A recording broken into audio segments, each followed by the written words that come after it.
which is to give all praise to the Heavenly Father's only begotten Son.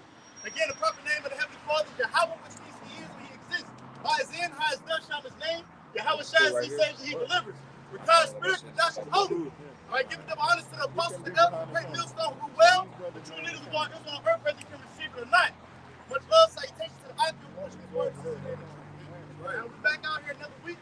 You know, the brother got an article. We want to kick it off with, let's get straight into it. And this is an article from FoxNews.com. This is published June 26th, about like 2 weeks ago. It says North Korea holds a rally with promise to annihilate the U.S. It says the rally spelled the 73rd anniversary start of the Korean War. What that sound like to you, man? That sound like prophecy. All right, the scriptures say you're going to hear of wars and rumors of wars. If you got this small country, turn this around, by the way. All right, if you got this small country that's promising to annihilate the U.S., that's prophecy, man. Right. Because it's written in the scriptures. Jeremiah 50, 51, 2 Peter 3, Malachi 4, Matthew 24, Revelation 18, you name it, Isaiah, okay? Joel, brothers about to get into it, man. All right, these scriptures, these countries is gauging war. All right, they're about to wage war against this place, man. Right. Let's go. It says the North Korea held mass rallies across the nation Saturday, which marks the day of struggle against U.S. imperialism. And you look up imperialism, it says imperialism is the practice, theory, or attitude of maintaining or extending power over foreign nations. Right, so they're basically sick of being oppressed by you so-called white people. Right. That's what they're saying. Hey, the scriptures go into how the scriptures say, and the power was given to him that sat there on to take peace from the earth. See, this devil, he's literally, he's our number one enemy, but he's the enemy of the world, man. He's the other nation enemy too. Now they're realizing it, man. And one of the definitions of imperialism, it says the creation of an unequal relationship. That's exactly what it is with America and these different nations. It's unequal, man. Okay, America's doing all the benefit and reaping. Okay, but other nations, man, they getting effed over in these situations. That's why these other nations, that's why they go to band together to get rid of the U.S. dollar, man. All right, to get rid of the U.S. hegemony over there. I went into that word hegemony in the Edamon dictionary. It says preponderance, dominance, leadership. Originally predominance of one city, state, or another in Greek history. All right? So that's essentially what America is. They're the world leader. Go ahead. Because if I could say this, it's like an unequal relationship, like the brother was going up to the word imperialism, for an example. See, Esau, he'll have a contract to where he mining in these different locations and, gathering these different resources, right? Like lithium ion, one of the main components that you're using for you're right. Like the brother I'm said, the batteries dealing with these electric vehicles, and then here it is. They want to transition over to the electric vehicle. It's just, that's spiritual, bro. That's what they want to do, just like they show you in the movie Demolition Man. They had that bitch was an electric vehicle. You hear me? But go ahead. But that's the unequal aspect of the relationship between the two nations. Like, ain't nobody over here digging up for you think America, the scripture call this place is the go for Ophir. That's what Heavenly Father referred to this place is. So this place has massive, so many resources, man. But you got these other countries, they ain't over here drilling and mining gold and diamonds and shit like that with a diamond mine or a gold mine. And quote scripture, this brother bring out all the time, it said, continue they gather together for war. To take the spoil of that. It said it had an extensive list of government leaders, and they spoke to denounce the U.S. as imperial beasts. It said it had over. Because the scripture said that, it's looking for a spouse in his fellow. So that's what's associated with this place, America, is pride. So they look down on everybody else. Even if you're in business with them, they're looking down on you niggas. They don't care if you're in business with them. They got the mindset that, well, I'm better than you.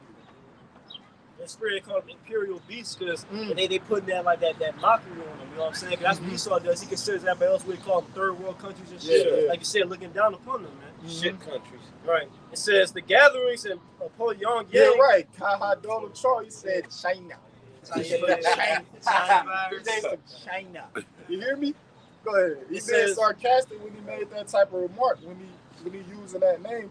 You know what I'm saying? Go ahead. And they got a photo here, like the rally in the stadium. It said it had over 120,000 attendees.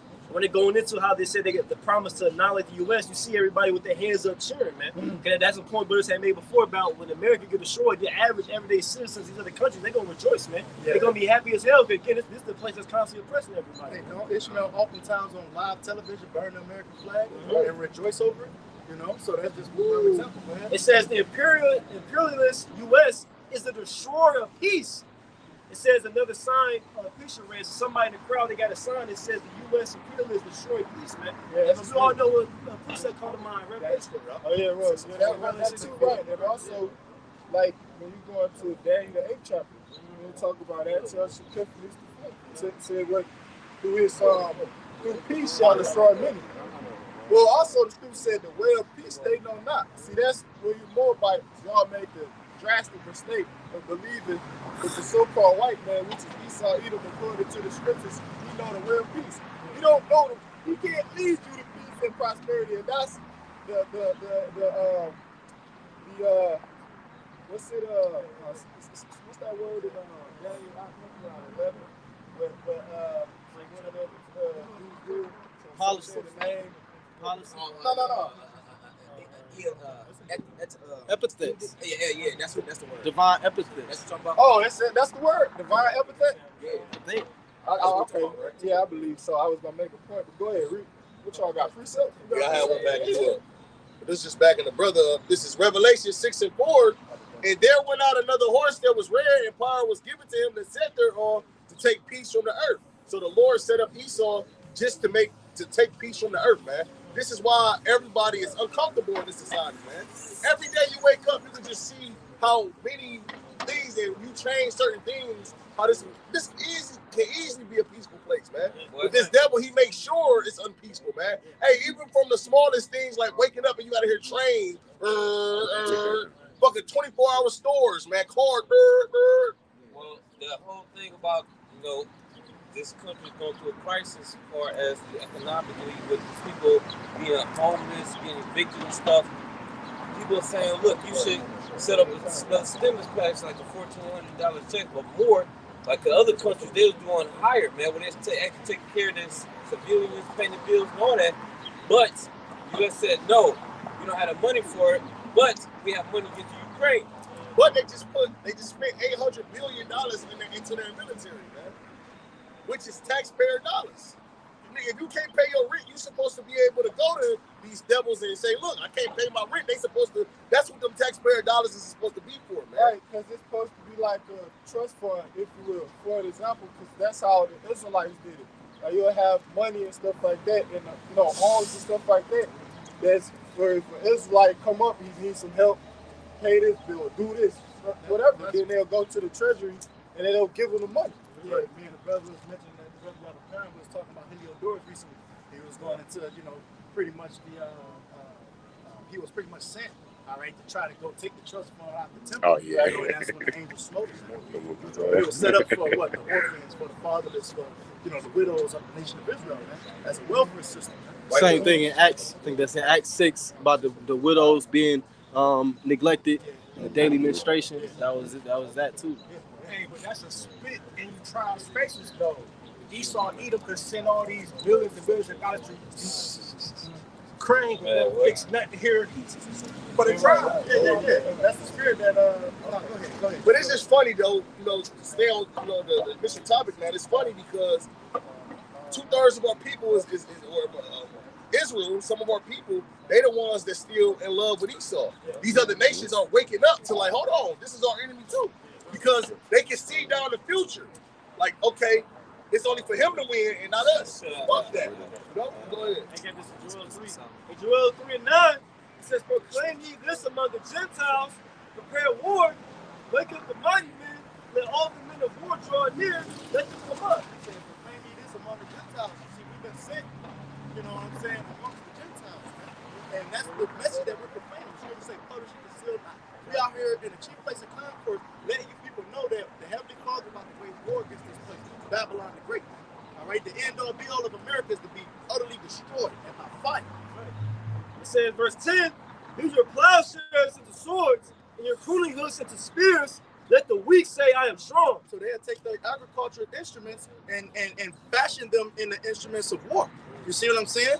He said, let the weak say I'm strong. Representing those smaller countries now having nuclear capabilities. I remember Trump was in office. He was trying to get Kim Jong-un to essentially disarm, you know, and he wasn't with it. Oh yeah, because they told him to shut down all his nuclear testing sites. Right. And when he said he did it and they thought they did it, they was going to invade him, but then they found out he was operating more. And that's what they did to Gaddafi. They did to Saddam Hussein. They tried to get them to pretty much cease fire, okay, so they can go in and take advantage. The Psalms 55 and 19. Words are smoother than butter, exactly. man. But war is in his war heart. is in his heart. So you can't never trust this man. Never trust our enemy. Yeah. It is. You got it real quick though, because his mind's been going into Ezekiel 38 chapters. It talks about how Russia, Gog and Magog, they're gonna have all them conglomerate of nations coming with them, man. Ain't gonna just be Russia. All these other nations, that's why it's talk about how Russia gonna be adorned for them, man. All right, because they gonna join together to one force. They always say they really create their own like beast system in NATO for real. They come up against America, you know, their allies, man. You got it. Even Ezekiel the 32nd chapter talk about how the uncircumcised go down to the pit. You know, all those heathen nations. This is Psalms chapter 96, verse 10. Say among the heathen that the Lord reigneth. The world also shall be established, that it shall not be moved. He shall judge the people righteously. And see, right now you got the heathen in rulership, man. Which Esau Edom, he has put these other chief heathen rulers into some type of power to where they have a certain type of say-so and how the world is governed, man. Right? And they're ruling unrighteously. But see what the Lord is doing now, he's setting up a system where all of these nations are basically assembling to come up against the big bully, America. So now it's bringing down, when the big bully is being brought down, that's when YAHWASHI is going to institute his kingdom, man. This is back in Joel 3. Joel 3 and verse 11. It says, assemble yourselves and come, all ye heathen, and gather yourselves together round about. This is called thy mighty ones to come down from the north. Right? Let the heathen wait and come up to the valley and come out to the top. There God judge. Should have had a brother reading the precept. Yeah, no, it's all good, man. Shit. Telling them more, they set this shit up just so we can't keep right here. Man, they did it too. You know, Washington, Israel downtown, but they teach that they got the same thing set up. Yeah, and they not doing no construction. I was just about to say that they ain't doing no construction, bro. Right. This shit been up here for months.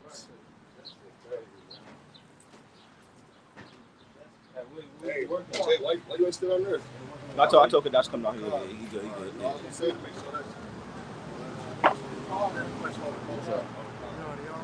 Yeah, and you got Rayab down there. We probably gonna put the camera right there. Okay. Or because let me take it. Okay. I got it. Yeah. It's already on.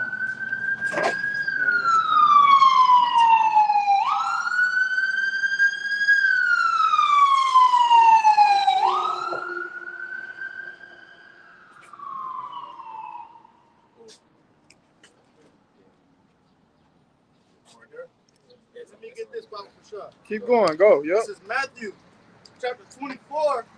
I want to start at verse 6 because we was down there. The brother just read Joel 3 and 9 about proclaim ye among the Gentiles, prepare war. He said, wake up the mighty men. Let the men of war draw near.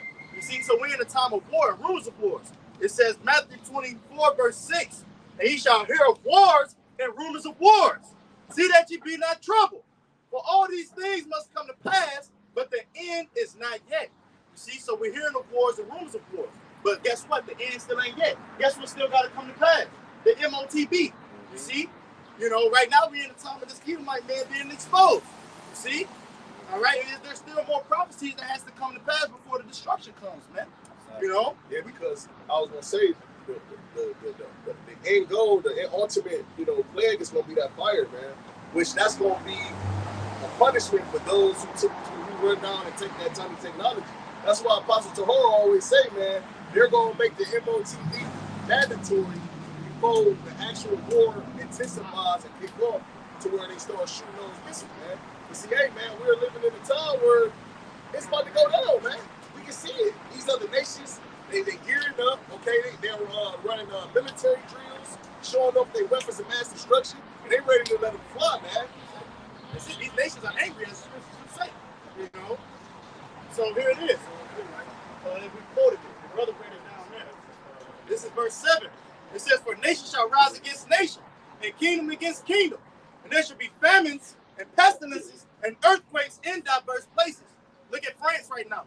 The brother we was out here at camp on Wednesday, a couple days ago, and we was bringing up the same information. France is in total uproar. That's an uproar of people. What's the uproar?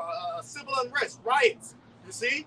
People rebellion, sedition amongst men, insurrections. These are forms of uproars. People protesting, man, for a multitude of different reasons. All right? They allege it's about that 17-year-old boy, but it's all kind of injustice going on throughout the world, man. All right? And people are pretty much speaking against the injustice in the world. And they blaming Esau as the problem. And then when you look up on Google, you know, not saying that this is an accurate number, but they saying this year it already have been 7,600 earthquakes.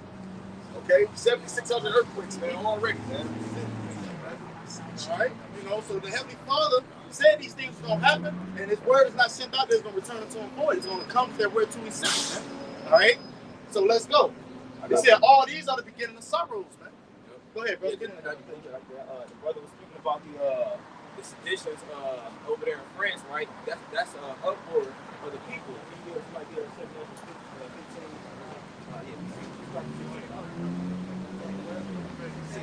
This is 2 Ezra chapter 15, verse 16. It says, "But there should be sedition among men and invading one another." Right. It said there should be sedition among men and invading one another, right? Because those situations over there that's happening in France, that's all because of what, man? The injustices that's happening within the world right now, man. Because it primarily started over a killing of a young man. I think it's 17, 18-year-old young man, but nonetheless, they had what? They had the yellow vest protest. They had the last situation that was happening with the what they call that? Damn, I forget. Retirement program and shit. I forget the 401k.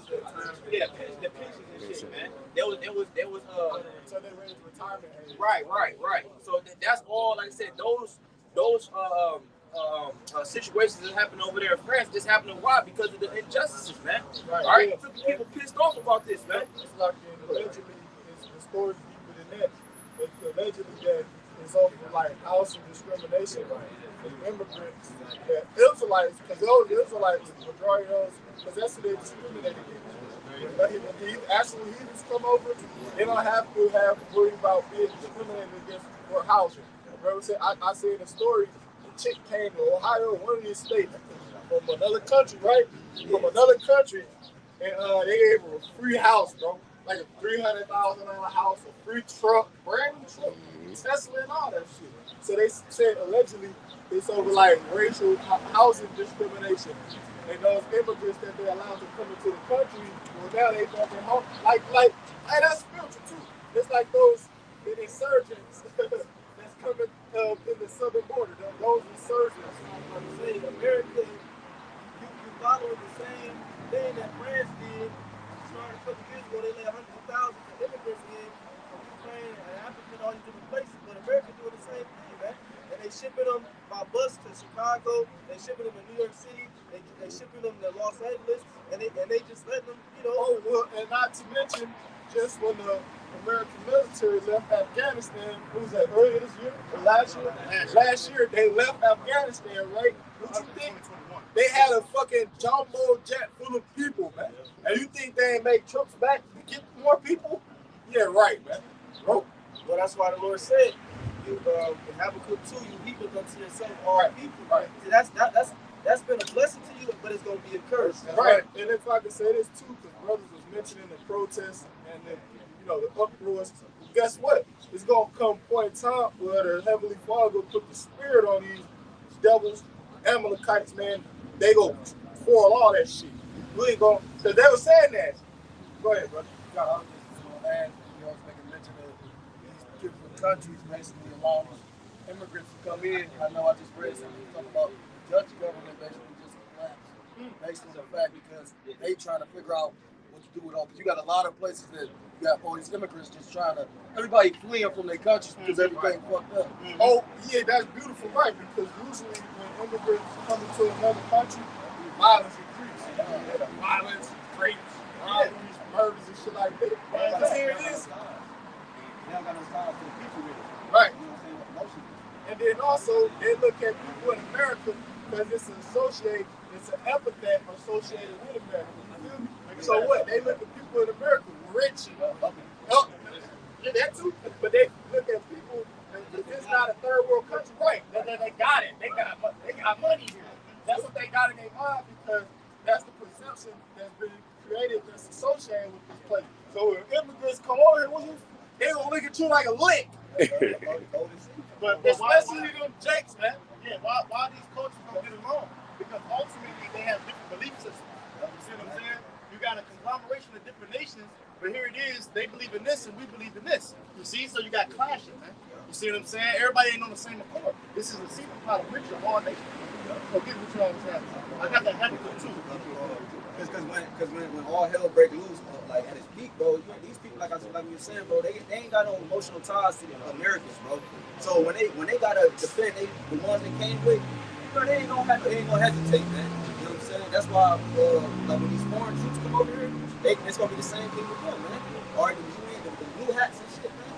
This is 2 Ezra 15 and 16. It says, "For there shall be sedition among men, and invading one another. They shall not regard their kings nor princes, and the course of their actions shall stand in their power." That's why I just mentioned France. I just seen a video of a nigga driving a car straight through a store, and everybody came running right behind him, and everybody's stealing and taking whatever they can. They ain't regarding the mayor or the president, Emmanuel Macron. They ain't stunting what they talking about, man. People taking matters in their own hands. And I've been talking about the other day, the brother was here as a witness. They've been in a state of like emergency or protest for a long time, for years, man. You see what I'm saying? Going back to the yellow vest protest, man, prior to the pandemic. So it's been shit going on for a while, man. All right, and things coming to a head, but ultimately the Lord is saying the best to last. All right, so you're gonna have sedition amongst men, which is a violent uprising against a government, man. Because they got an agenda. Yeah, you good. Yes, sir. Yeah, they got an agenda, right? Because the power that be, right? The banking elites, man. The Amalek type, according to the scriptures, they descend from Esau. Right? This is the evil, wicked twin brother of Israel, man. Jacob, whose name was changed to Israel. They got an agenda, right? Order of chaos. So they want people to just compete mayhem. But you think they create all these different purge movies and these different movies where they're showing you complete pandemonium? The American Blackout. Akron was talking about that just recently. You hear me? The American Blackout, the movie and shit, we was watching that, man.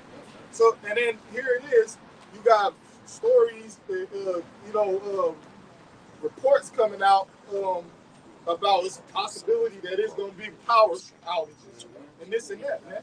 You know, so these people, they have an agenda, all right? They have a goal they trying to reach. And I want to say, because even that video that chick from Philly did, that apostle up there, pretty much, she was going to tell, pretty much the troops are already set up and they're already here, okay? They already pretty much here. And that's because Esau is planning on cutting the grid, man. Okay? We met the blackout, the Doctrine blackout. Yeah, American Blackout. Yep. It was an article that just came out when we was down in Houston about the city in Florida, man. Because and those are two big cities. You know what I'm saying? They talking about a major blackout happening out there, man. You know what I'm saying? And it's real hot down there right now, man. It's real hot. Oh yeah, me and the brother, we did a lesson. There was somewhere that the dude, because TikTok, that's where everybody gets their information from. Everybody just look at TikTok and that's the source of information. You know what? Because that's a outside platform. And they ain't censoring shit. They just allow niggas to say whatever they want to say. But it was a dude on there, I forget where it was, I want to say it was Arkansas, Mississippi somewhere, bro. A town somewhere. And he was like, we ain't had no power. We ain't had no power for a week. I'm gonna see if I can see.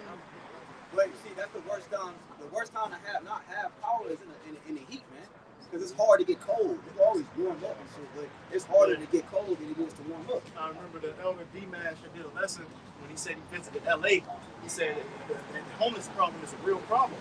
He said you got to be more grateful because a lot of times they be ungrateful, but he said that they out there with blankets over them, not because they cold, but because the block is sun. You know what I'm saying? Just using as an example, because how to get off that planet. Right. So just adding to your point. Yeah, so like that article that was going into, man, these bigger cities, man. That's why our people need to fear the Lord. You know, that's essentially what it boiled down to. You need to fear YAHWASHI. What you found it? Yeah, it's in Tulsa, Oklahoma. Also, you got a lot of Jake's. And then they was talking about Salaki, Tulsa, Oklahoma. And then this dude, this Jake right here, he was talking about the fact that the governor is in Paris. While the governor of Tulsa, Oklahoma, the state of Oklahoma, he in Paris while these niggas over here suffering with no power, no electricity. Well, that's what Esau do, because even going back to Cain, he said, "I'm my brother's keeper." France right now is total complete chaos, but they said that the president Macron was at some concert or something. Like, Hey, Marty, where Esau gonna be at? Where these elites gonna be at when the missiles get shot off? They gonna be up there in the bunkers. Party. Playing bowling, you know what I'm saying? And you say that on the purge mission, whereas you had the 1% that was pretty much orchestrating everything. They were sitting back in like a controlled environment, watching everything on the cameras, watching the whole world in a state of chaos, man. They show you, they say art imitates life. So in those movies, those purge movies, it's a resemblance of what's to come, man. You're gonna have pure chaos and anarchy, all right, but you're gonna have a certain select few, especially the 1% or the upper echelon, the elite, that's gonna be for the most part good, while all hell break loose, at least in the beginning half. Yeah, that's Yahweh gonna go into that. That's how Esau prophesied on the left hand side through his rulers. This is 2nd Ezra chapter 15 and 14. It says, "Woe to the world," right? Death and destruction to the world and them that dwell therein. Affliction and adversity, because that's what's coming to this place. We say it on multiple occasions. We read this scripture out, it's like a broken record, so to speak. You know what I'm saying? Go ahead. Meaning what? What does that term mean, a broken record? Meaning you play the song so much that you just break it, you know? The same. To the point, like the brother said, a beautiful point, to the point of ad nauseum. They torture you with sounds and music and shit like that, bro. To the point of ad nauseum, like the brother said, go ahead. I was gonna make a point too, but it played the same thing over and over. Like that's the it break point. and it just stay on that one part. That's the point. So we say the same thing over and over. Nope. That's the because the scriptures is repetitive. So that's what it is. Like the brother, a beautiful point. To the point of ad nauseum, to the point. Yeah, that's what it is with these people. We make them want to throw up emoji. Yeah. That's what they make them want to do. They hear this thing, they get furious. And then they want to, like they did with Apostle Paul and Barnabas, and they was in Thessalonica, they want to assault the house of Jason, break up the fucking house and all this. Because that's the point that we coming to in this movie, man. Go ahead, man. It says, "For the sword," 2 Ezra 15 and 15, "For the sword and their destruction draweth nigh, and one people shall stand up to fight against another, and swords in their hands, for there shall be sedition among one men." people against another. So you're going to have the haves and the have-nots, right? You're going to have the civilians versus the government. That's what it's going to be. You hear me? Because it's going to come to that point, man. Why? Because the scripture said what? In his position, he shall be in straits. In the fullness of his sufficiency, he shall be in straits. Every hand of the wicked shall come upon him. So, right, we just mentioned, his brother mentioned Emmanuel Macron, the president of France. He was partying while they over there going crazy. So it's going to come a point where they're going to get hands on these officials. Because they're the scapegoats. You know, because it's real, they're just puppets. I'm going to chime in and say this. They're going to have to bring in a third party or foreign troops, because there was a video circulating of police in a line, like we are in a line, and they were all putting their cuffs down. They were putting their cuffs and their badges down on the ground in solidarity with the protesters. So they're going to have to bring in a third party, which the elder, I can find it right now, the elder Malcolm sent it to me. He said this might bring in the army. It's right here. It's right here. This is a video of the officers in the line all dropping in solidarity with the protesters in France. This is on the 4th, so-called July 4th.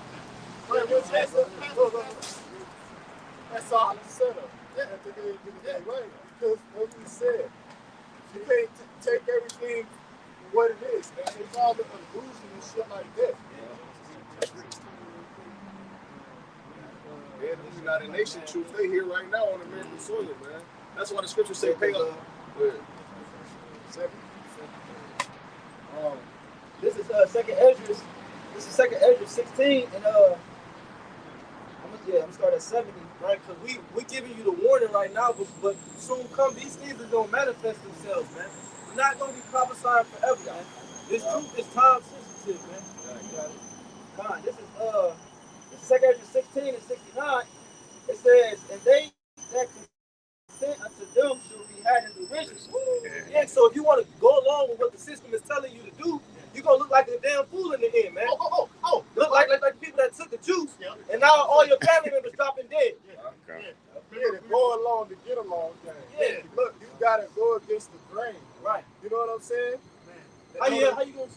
The elder Apostle Hawad did a lesson on Ice Cube being a Reubenite, how he turned down $9 million because he didn't want to take it. And in conjunction, he used Jamie Foxx as an example of someone who did. And then I was speaking about the bodybuilding. Yeah, that's spiritual, because that's how it is with the Southern Kingdom.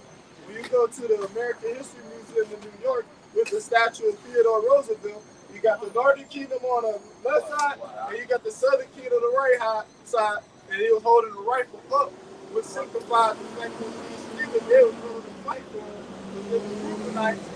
Northern Kingdom, they were down, right? Signifying that, look, we ain't fighting for this crap. So that's why I'm just saying that because the point of the brother made with Ice Cube, and then you got a nigga like Jamie Foxx, Southern and Northern. Right? Two types of people in this world. Those that's going to follow the Lord and those that's going to follow the beast system, man. The ones that's not really in the lands with the light. I got something to back you up real quick, bro. This Isaiah 30:3. It says, therefore, well, I'm going to start at 2. It says, well, I'm going to start at 1. It says, woe to the rebellious children, saith the Lord, that take counsel, but not of me. Yeah, because that go right basically hand in hand with what the brother is reading. Because he said to the rebellious children, he's talking about the Israelites. The Negroes, I tell them to the heirs, when you read this part, it's talking about Israel too. Go ahead. It says, that take counsel, but not of me, and cover what they covering. The counsel is advice. You know? So our people, they rather get advice from the so-called white man than come to the heavenly Father. Because you know what? They want to speak directly to the heavenly Father. No, nigga, who is you? I want to talk to God. Come directly to the Father. Right. And see all the bugged out philosophies and ideologies that they believe in, you know, they be talking to the demons and they be thinking that they be talking to the Lord. Talk to their ancestors. Talking to the ancestors, but you talking to Satan. It says, that cover what they covering, but not of my spirit, that they may add sin to sin. That walk down into Egypt. Right, so they covered all these other philosophies, right? That's associated with a garment or a covering according to the scriptures, right? So they covered in Christianity, Islam, Satanism, right? Because all those religions and philosophies, all that shit goes back to Satan anyway. So that's basically who you bow down to, who you worship, if you went to any of these other religions. It says, that walk down into Egypt and have not asked at my mouth to strengthen themselves in the strict of Pharaoh and trust in the shadow of Egypt. He said he have not asked at the Lord's mouth. Who is the Lord's mouth? The prophets. The prophets, man. He said he spoke by the similitude of the prophets. That's right.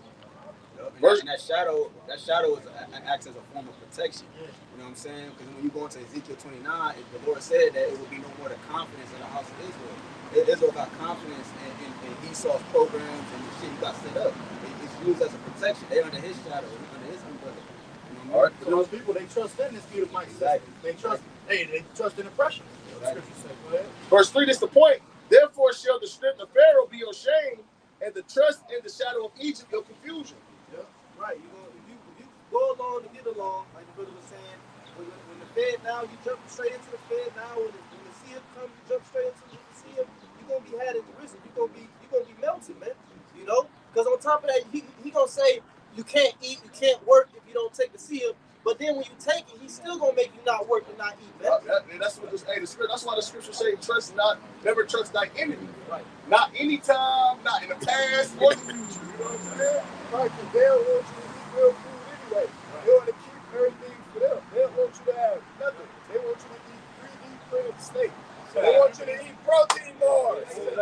They want you to eat what that nigga Charleston Heston said in the movie. What's that one out? The movie where they was eating. It's people. Oh yeah. Soylent Green. Soylent Green. Yeah, he said Soylent Green and People. It's people. because he at the end of the movie he found out that what they was eating it's a protein in the movie or item they was eating. It was called Soylent Green. But then he found out at the end of the movie that they was grinding up bodies, bro. And then they made them into these little bars, bro.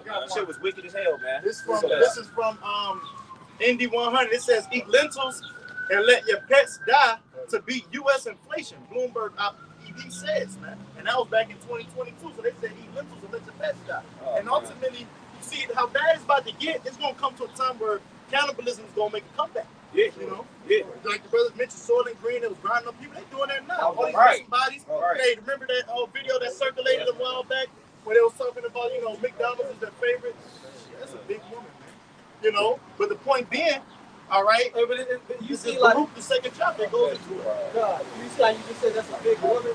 See, in that day, ain't gonna be no food out here, man. When people see a big person, they'll say that's a lot of meat right there. Bill Gates, kill Gates.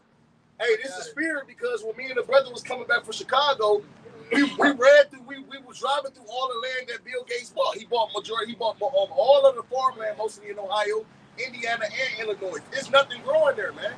And then this devil, he's advocating for us to eat synthetic food, man. He bought 269,000 acres of farmland, man, to make sure there ain't nothing growing in there, man. They got a video going around with this doctor. This doctor was showing that what's in the sewer, like what's in the water and what's in the food. He was saying that what they do with the bodies, they grind them up and they dispose of it in the foods and the water. Hey, don't forget about the plastic. They said they want to make plastic human consumption. Right, Pretty much you can eat plastic. Right, and They doing that now. They got rights for plastic. I was saying that because the brother that made mention of cannibalism. That's why it's gonna be so easy for these people to resort to that because they already eat it. Yep. It ain't gonna be something odd to them. You know what I'm saying? And who said that the one thing that they hated was how the flesh of a baby tastes? Yeah, that's on the movie. Yeah. He said, I got a scripture though. Read it. This is since y'all talking about the family coming. This is Ezekiel chapter 4. I start at verse 16.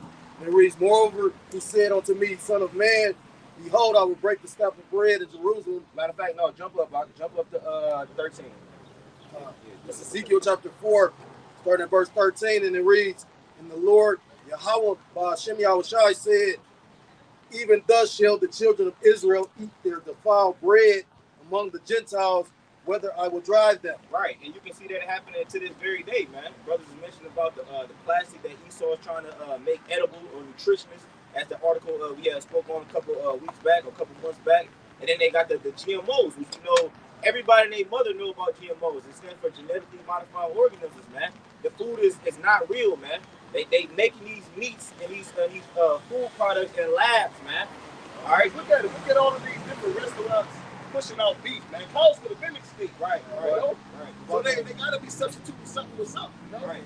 I can add, they talk about basically the FDA approved that, basically that chicken. But I was listening to the brother Hawad Gabar. He was saying how basically he heard something about how they add these cancer cells. And if you go look into that, basically those cancer cells from that Jake woman, her name was Henrietta Lacks. You go check in there, like you saw basically. So I don't know how true it is when the brother made mention of some of this. When you go look into Esau, like if you go research that, Esau patented a lot of medicines off of this woman's cells. Yeah. And she Jake. Yeah. But basically her shit was deformed. Right. So you don't know what they doing with this shit. So this mad scientist is really Cable. Is it charging? The pinky of the brain. That's close. The world. That's his mind frame. Hold on that. We're back in Ezekiel chapter 4. You want me to just read?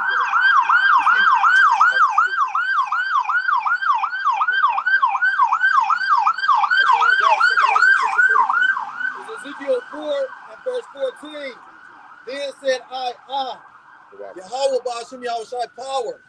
Behold, my soul hath not been polluted from my youth up even till now have I not eaten of that which dieth of itself or is torn in pieces, neither came there abominable flesh into my mouth. Hey, bro, that was pretty much it on that. You can back it up with that.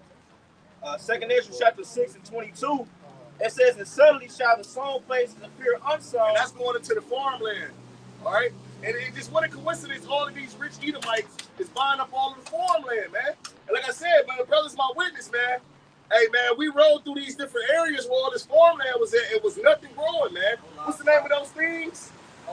They go over and water the crops. Them bitches had rust on it, man. You know? But like I said, look up the areas where Bill Gates bought all the land, Ohio, Illinois, and Indiana. Yeah, that's very, like Cotton Swab said, man, you want you to own nothing and be happy, man. Right. And that's literally what's happening in the world. People don't own a goddamn thing in this society, man. Well, yeah, my dude Jordan Maxwell, he's been telling you that, right? Different individuals like Eustace Brothers, different books that they wrote. Jordan Maxwell in particular, he brought out information about the allodial title. And he was going in on that shit about a allodial title, dealing with vehicles and dealing with property and stuff like that. But majority of these people, they don't know about that because you gotta go to a particular type of prestigious institution and then to teach you about these things. And not even like these regular colleges, bro. You gotta be associated with and rub elbows and shoulders with the upper echelon of 1%. You know? I just want to add in too. That's the thing. These Edomites, they starting to find out that they're not going to be in the picture, man, so to speak, because he wants to make everybody slave, even his own damn people, man. That's why they so damn mad, man. Hey, that's right, but the scripture say if he that is evil to himself, to whom will he be good? Here it is. This is his kingdom, and his whole nation don't even have a part of it. Man, listen, in our kingdom, we all gonna have a piece of it. You know? Let's go back. Hey, brother.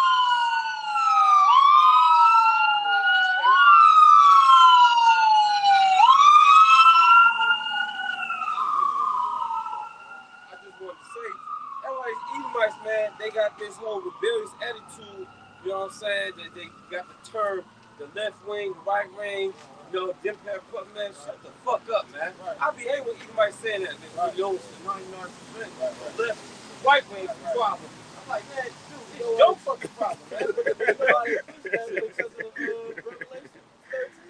Yeah, the 2 horns like a lamb, because that's how you keep the people drawn in. Because if one side fuck up, okay, you gotta jump on the other side. Yeah. Then when the other side fuck up, oh, you jump on the left side. Right, and that's just witchcraft and sorcery.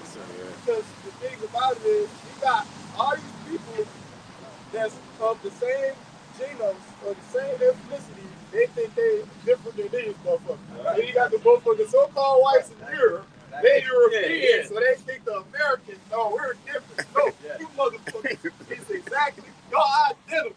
Y'all exactly the same. All you can get the motherfuckers in Russia. That's why you got this whole situation of conflict between Russia and Ukraine. Y'all all brothers and sisters. Hey, Chris Rock made a joke about that too. He said, listen, you know, we don't have time to be dicing you white people up. I'm Italian, I'm Jewish and Swedish. He said, no, we hate all of you. Go ahead. Back in 2nd Ezra chapter 6, verse 22, and suddenly shall the sown places appear unsown, the poor storehouses shall suddenly be found empty. Hey, that's when shit really gonna hit the fan, man. Okay? Every time we come out, man.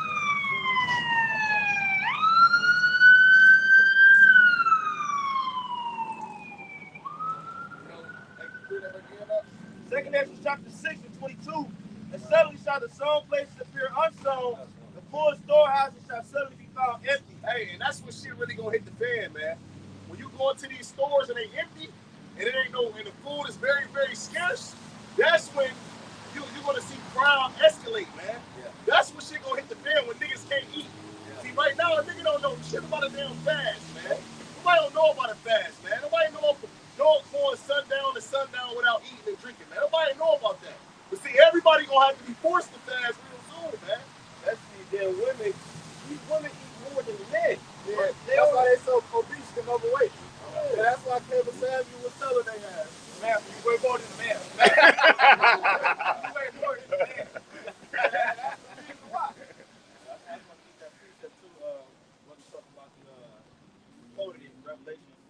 Revelation 13, verse 11. And I beheld another beast coming up out of the earth, and he had two horns like a lamb, and he spake as a dragon, man. All right, and that two horns of the lamb, all right, it's talking about what the Pelagians and the patricians, all right. But now it goes to what the Democrats and the Republicans, man.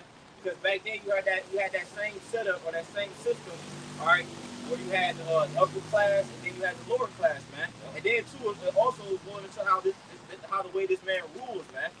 He comes as a lamb, but inwardly he's actually that dragon, man. He has cruel intentions towards the people and how the way he governs over the earth, man. Yeah. I got a precept just to back you up. Matthew 5:37. But let your communication be yea, yea, nay, nay. For whatsoever is more than these cometh of evil. Well, there you go. This man doesn't speak plainly. He doesn't speak to a point where this means this and that means that. He has something called loose speak, circular accusation, right? You know what I'm saying? That's why they call him a four-time. Right. His ways are movable. His laws are not. They're not in stone. Yeah, they can be changed at any time. So are they really laws? Yeah. If enough people rise up and say, I don't like this, they're just going to change it. So it's not a real law. It's not a real standard. Yeah, so they call it an amendment. An amendment particular law. And going back to that Revelation 13, that's called the illusion of choice. See, that's why so many people is hypnotized by this system. Because you have an illusion of choice and direction, and you know what I'm saying? So keeping people drawn in. Because one day we're gonna vote. One day we're gonna get the system to where we want it to be. We just keep going on this side. Well, yeah. When you watch, I want to say it was the movie The Butler, if I'm not mistaken, with Forrest Whitaker. I could have read it in an article or doing some research, but it was a president. His name was Lyndon Baines Johnson. Lyndon B. What's the word Baines? If I'm not mistaken, means death. If I'm not mistaken, right? But his name was Lyndon B. Johnson, and he's the one who came out with the Food Stamp Act. I forget what year that was. 1904, right? He was the president during that time, but he made a statement. I think it was on the movie The Butler with Forrest Whitaker, because he was the butler for all the presidents. Did y'all ever see that movie? Yeah. With that was white. Yeah. Oh, okay. Yeah, so it was a Jake.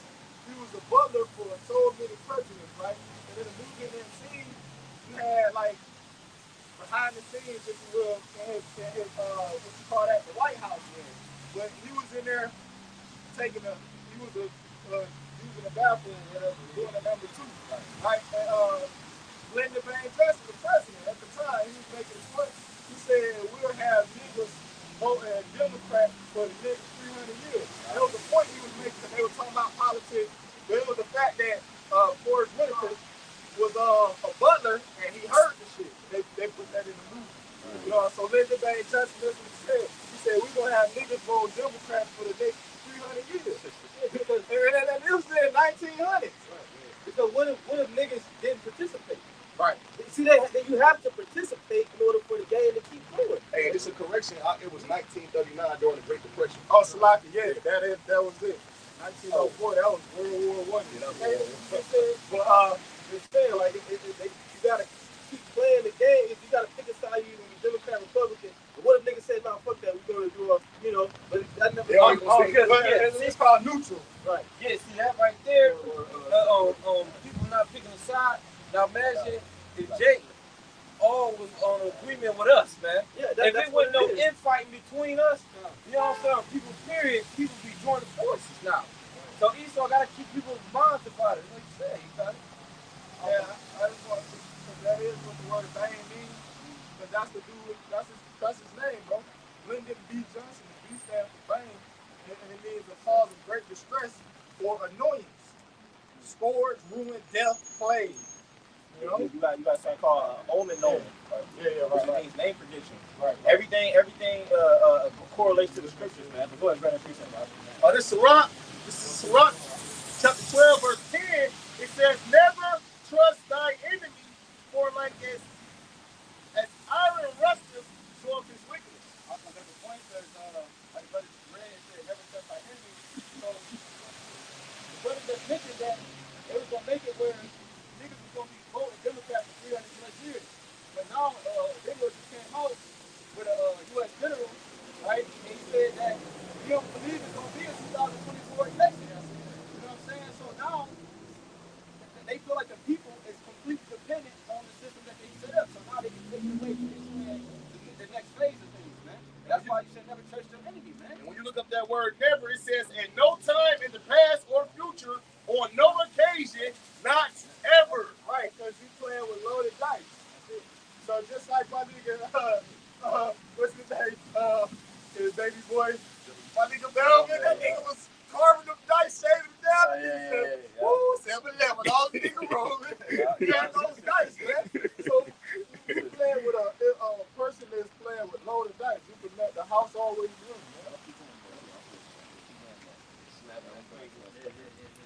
See, that's the thing. Like Jake don't understand who their enemy is, man.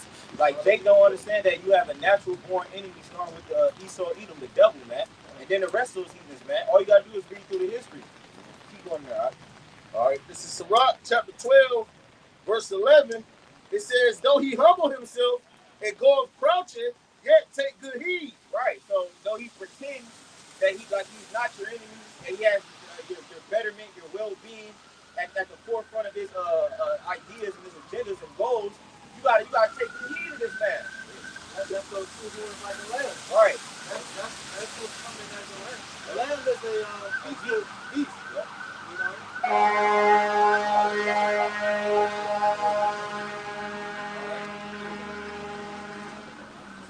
And then when you go to Sirach the 13th chapter, it says, if he have need of thee, he will deceive thee and smile upon thee and put thee out. And then it says, he will make thee fair and will not feel sorry. And will not feel sorry. That's you will own up if you have. That's the precept, man. If he have need of thee, he will smile upon thee and put thee in hope and say, what on his thou? Right. I'm here to help. Right. I'm here to help. USA. All right. Sirach 13:3. Sirach 13:3. What agreement is there between the hyena and a dog, and what peace between the rich and the poor? As the wild ass is the lion's prey in the wilderness, so the rich is of the poor. And the brother made the point about the slavery and nutrition, man. We got the Democrats and Republicans now, man. Going on that, huh? Gotta keep going. Keep going on that, bro. It's still going all the way down to like 6. And then see, the thing is, you will always have that constant tension between the two groups, man. Between the rich and then between the poor. Because the rich, when you look at it, man, throughout history, they never really gave a shit about the lower class, man. These people, they live in a prestigious lifestyle, man, where they not even thinking about the regular common folk, man. Yeah, everything they prescribe or everything that they bring forth is to make the rich rich and the poor poor. Right. You know what? It's on the right hand side, that's a righteous thing to an extent, like, because who give a fuck about these people, man? Granted, we ain't gonna destroy the earth, you know what I'm saying? But like, bro, that's the separation. Right. Yeah. Right. I just wanted to make a point on that. You said, like, it's the way he rules, though. In the kingdom, we don't, like, even the heathens, they don't have, like, basic necessities, man. They don't have, a house and, things of that nature. Of course, they're going to be tributaries and sewers, but they got to, bring their gold and silver, all the best and goods, but they're still going to live a somewhat decent lifestyle. Even this is fit. When the scriptures say the sun not supposed to go down upon the man's wages. Right. Esau waited a whole damn 2 weeks to give niggas some money. And now he's 2 weeks behind, so the money go right back down. Right. That's unlawful, man. And then I'm going to say this, because you got some Edomites, they do live decent lives under the hand of the long arm of the law, so to speak. You know what I'm saying? Because you go to different countries like Switzerland, you go to France, who you think living over here in these different remote areas?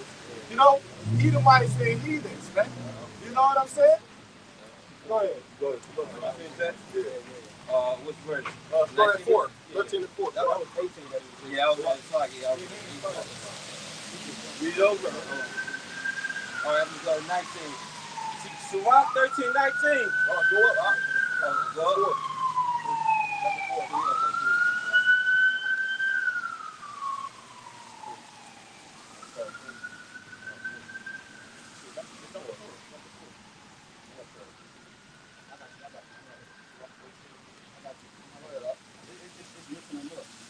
Right, 13. Of course,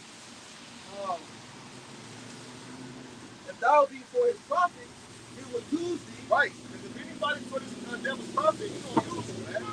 Why he going to use your ass up? And the prime example, Esau using this nigga up is us in his entertainment business. He using Jake ass up to deceive the other things.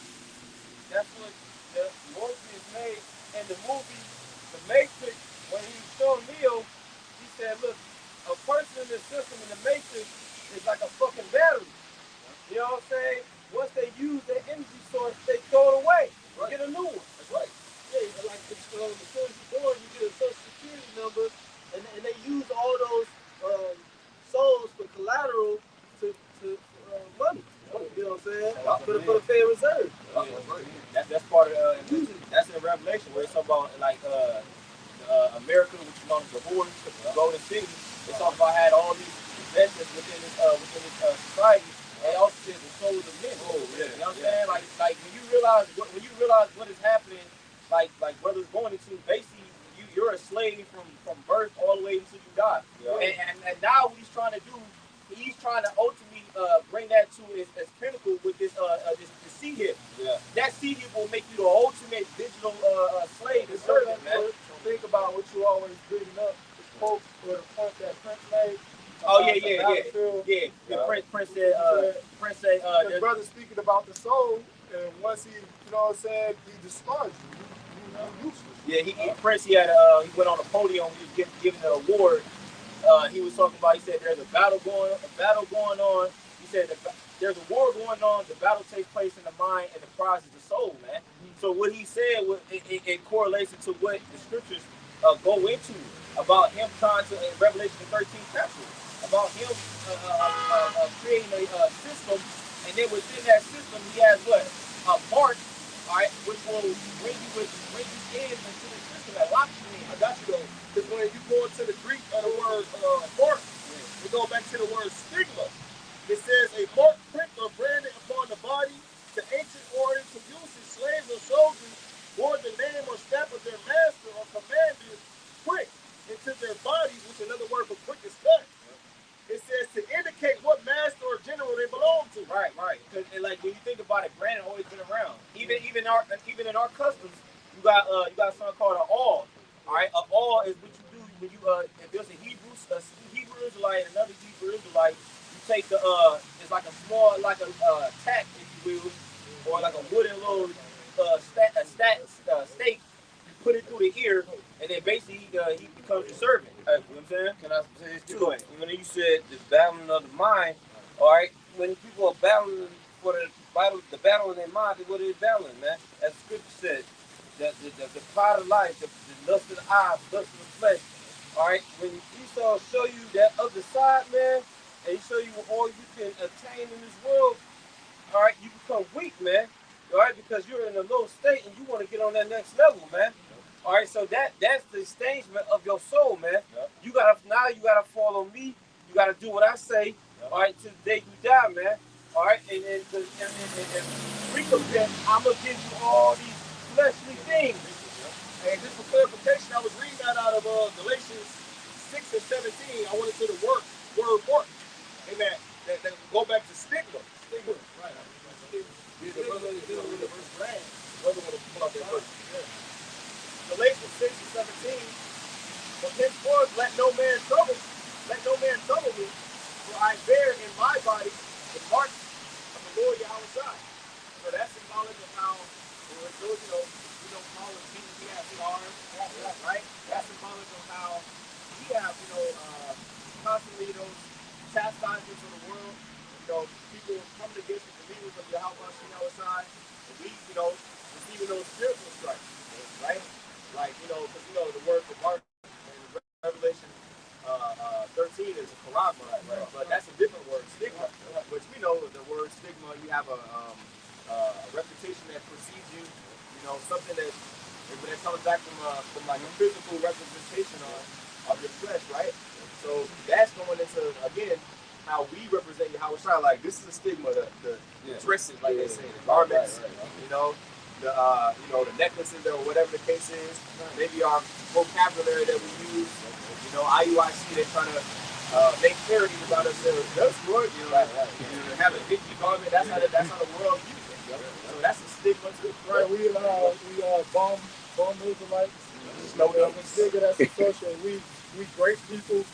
That's another stigma that's associated with us, for preaching this word. This thing is like you were saying, you got what I was going to previously, which I mentioned, Ephesians 6. We wrestle not against flesh and blood, spiritual wickedness in high places, principalities. Because Esau, he's trying to solidify staying as kingdom forever on earth, man. That's pretty much what he's trying to do, because principalities goes into a hierarchy of demons. That's what all these people, government officials are, the high-rank government officials, secret society and all of that, man. Esau trying to solidify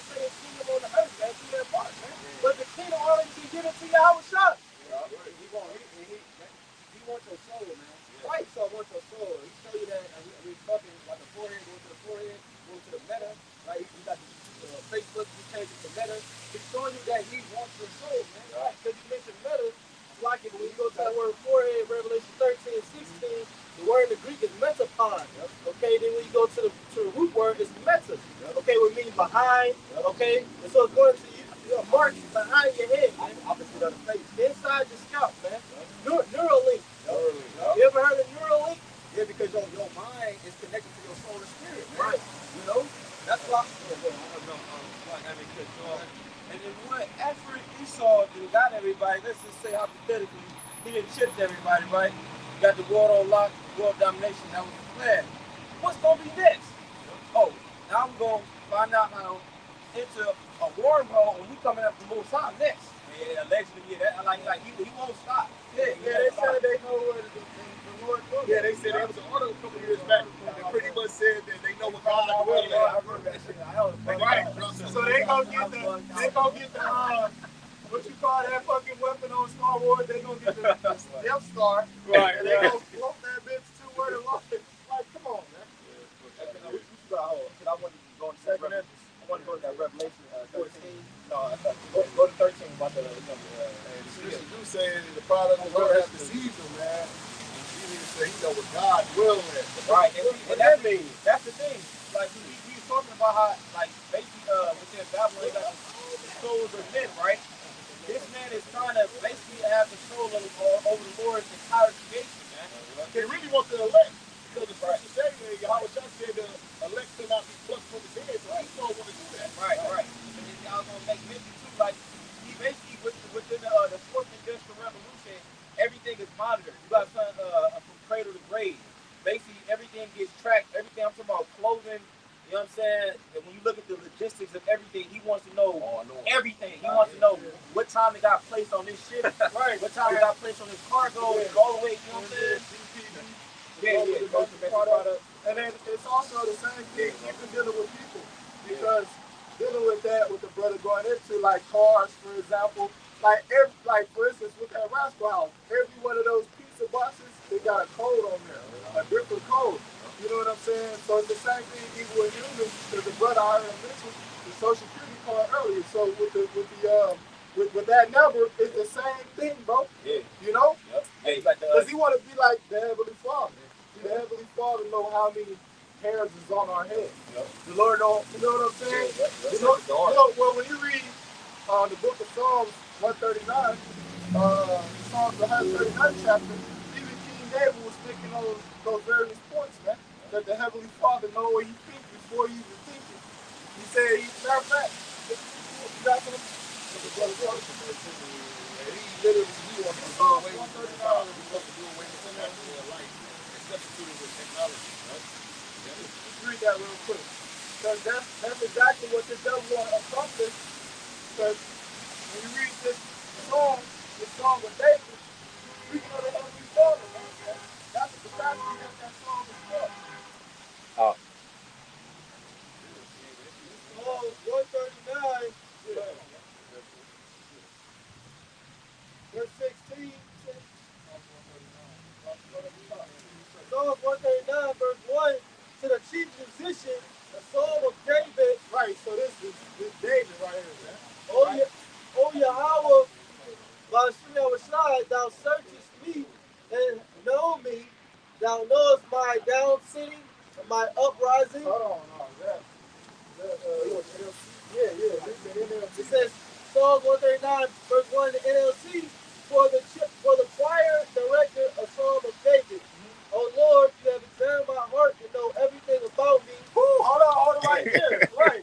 So that's the position that these Edomites trying to take, man. Yeah, that's the position that they want to be in, like the brother said. Who opposes and exalts himself above all that is called God or that is worshipped.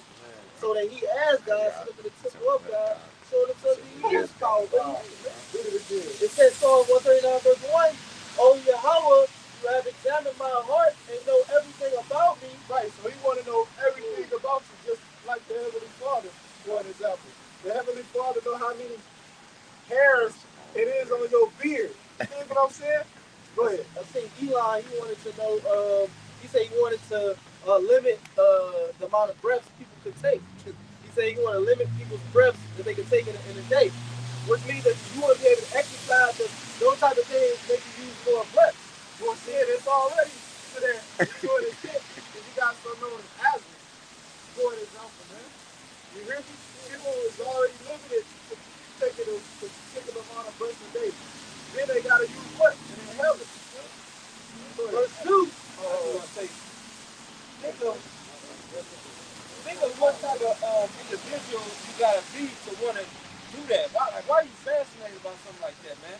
You know how tedious that is, like the time consumption it takes to figure that stuff out. And like, dude, those takes like, man, fuck all this. well, the scriptures say they search out iniquities, they accomplish the diligent search. Oh, yeah. Both the inward thought of every one of them and the heart is deep. Oh, yeah. They ain't playing on the surface level, man. Okay, they want to go as deep can. Hey, look, it's crazy that y'all talking about this because even my job getting this AI technology system to where it's gonna be in the doors, the make table, and pretty much through that system, they gonna know exactly where the driver is and when the driver's gonna get back. It won't let you open the door or the make table to make the order until it said to the AI system telling you that the driver is close. Woo! That's control. Ain't no more. That's cold. God's everywhere. He wants to know all things. It says, leper shall watch thy cities. It says, verse 2, you know when I stand up. Right, so they want to know when you stand up, and they want to know when you sit down, man. Yeah. Right? Okay? Go ahead. You know and that's what is associated with this technology, the Karamu. Yeah. In Revelation 13 chapter that the brother going to bring out here in a minute, man. Yeah, okay. That technology is going to enable him to monitor your biometrics. Biometrics means bio meaning body, metrics meaning measurement. So it's going to be able to measure your breath, measure your calories, measure your blood pressure, all that shit. Right, because that's the thing you talk about how many breaths. Right, that's why you got something known as a carbon footprint. Right. They don't want you to breathe. He's serious about that shit, man. Dead ass serious. You think it's a joke, a parody, or a satire? No, he's real, man. He want to put something in you, man. Yeah, they had a video come out where it was advertising. It was like a smart doctor in the house where the chick was sitting on her couch, but the whatever it was, the AI technology popped up and it knew that she had a problem in her body. You see what I'm saying? And it was communicating with her. Okay, now you see the problem. And that's good, right? Because it measures your blood pressure. Yeah. Yeah. And when you watch the movie, because like the brother said on the left hand side, that's a form of Esau prophesying. You know, when you watch the movie Elysium with Matt Damon, when he went to his parole officer to see his PO, you know, because he was a Jake on that movie right there. Yeah. That's what he was living a life of a Jake. But when he went to his PO and shit, and his PO even knew his heart rate. It was something he was like, your heart rate is changing. And then he offered him a pill type shit like that. So that's the type of system that these people want to set up, man. And I say this, and that's how Esau know we're not going to be included in New World Order because scripture tell you what, Israel is a rebellious house. Our people going to know it's not going to happen, man. Our people don't do good with foreign orders. I forgot what event he was at, but Barack Obama, he was saying how normal people are not capable of governing themselves. They have to be governed. So this man don't want you to be in charge of. That's why he lets you live your life into despair and destruction, make you go beef, bug out all that shit, because he gonna come in and say you can't live your own life in health. We need to help you. You need to monitor how much you eat because you don't get obese. He lets you destroy yourself and then he's gonna come and act like he's gonna, clean you up, man. And then what he gonna be able to do? He tell you, human is not supposed to receive more than 2,500 calories. Well, since you had 2,600 calories, we gonna take away $500 from your payment. Oh, you can't buy that. You can't buy that. You already had 2,500 calories. It says in verse 2, Psalms 139, verse 2, you know when I sit down or stand up, it's the NLT. Yeah, right. Says, but David's speaking about the Heavenly Father, man. Right? And then how the Heavenly Father created him. So, of course, all the intricacies truth about it, man. It ain't nothing that we can hide from the Heavenly Father. No? Go ahead. It says, you know my thoughts even when I'm far away. Right, so yeah, they want to know your thoughts. What you thinking about them? Right? Are you more of a house nigga, or are you a field nigga? One of them rebellious. You know how you feeling today. So immediately when you wake up in the morning, they want to know how you feel. Hey, he's got sand.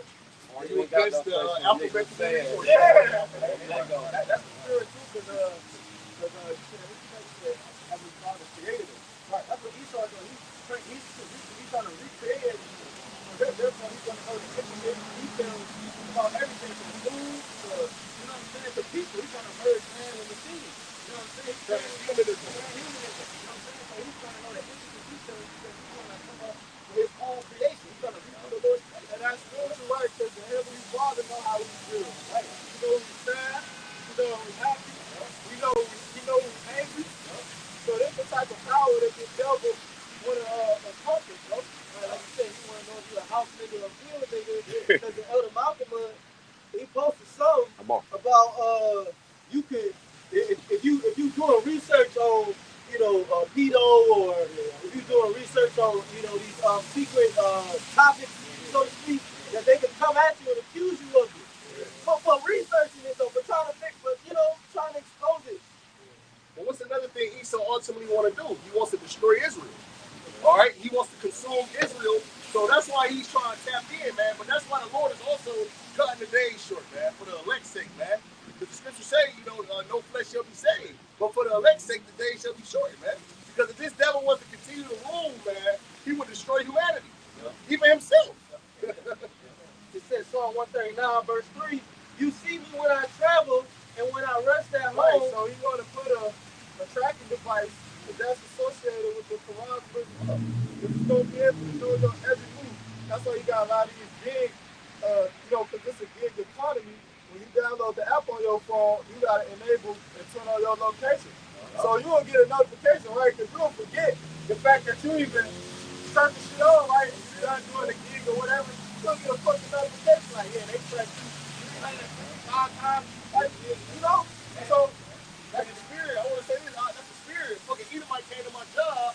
And I'm like, you paying cash and credit. He's from Virginia. He's like, I'm paying cash. They don't need to know I'm here. Straight like that. You can't even. That's beautiful you mentioned that, bro. Because I was asking, and you can't even do. In order to now, he's making it where you can't even make money in society without him knowing where you at.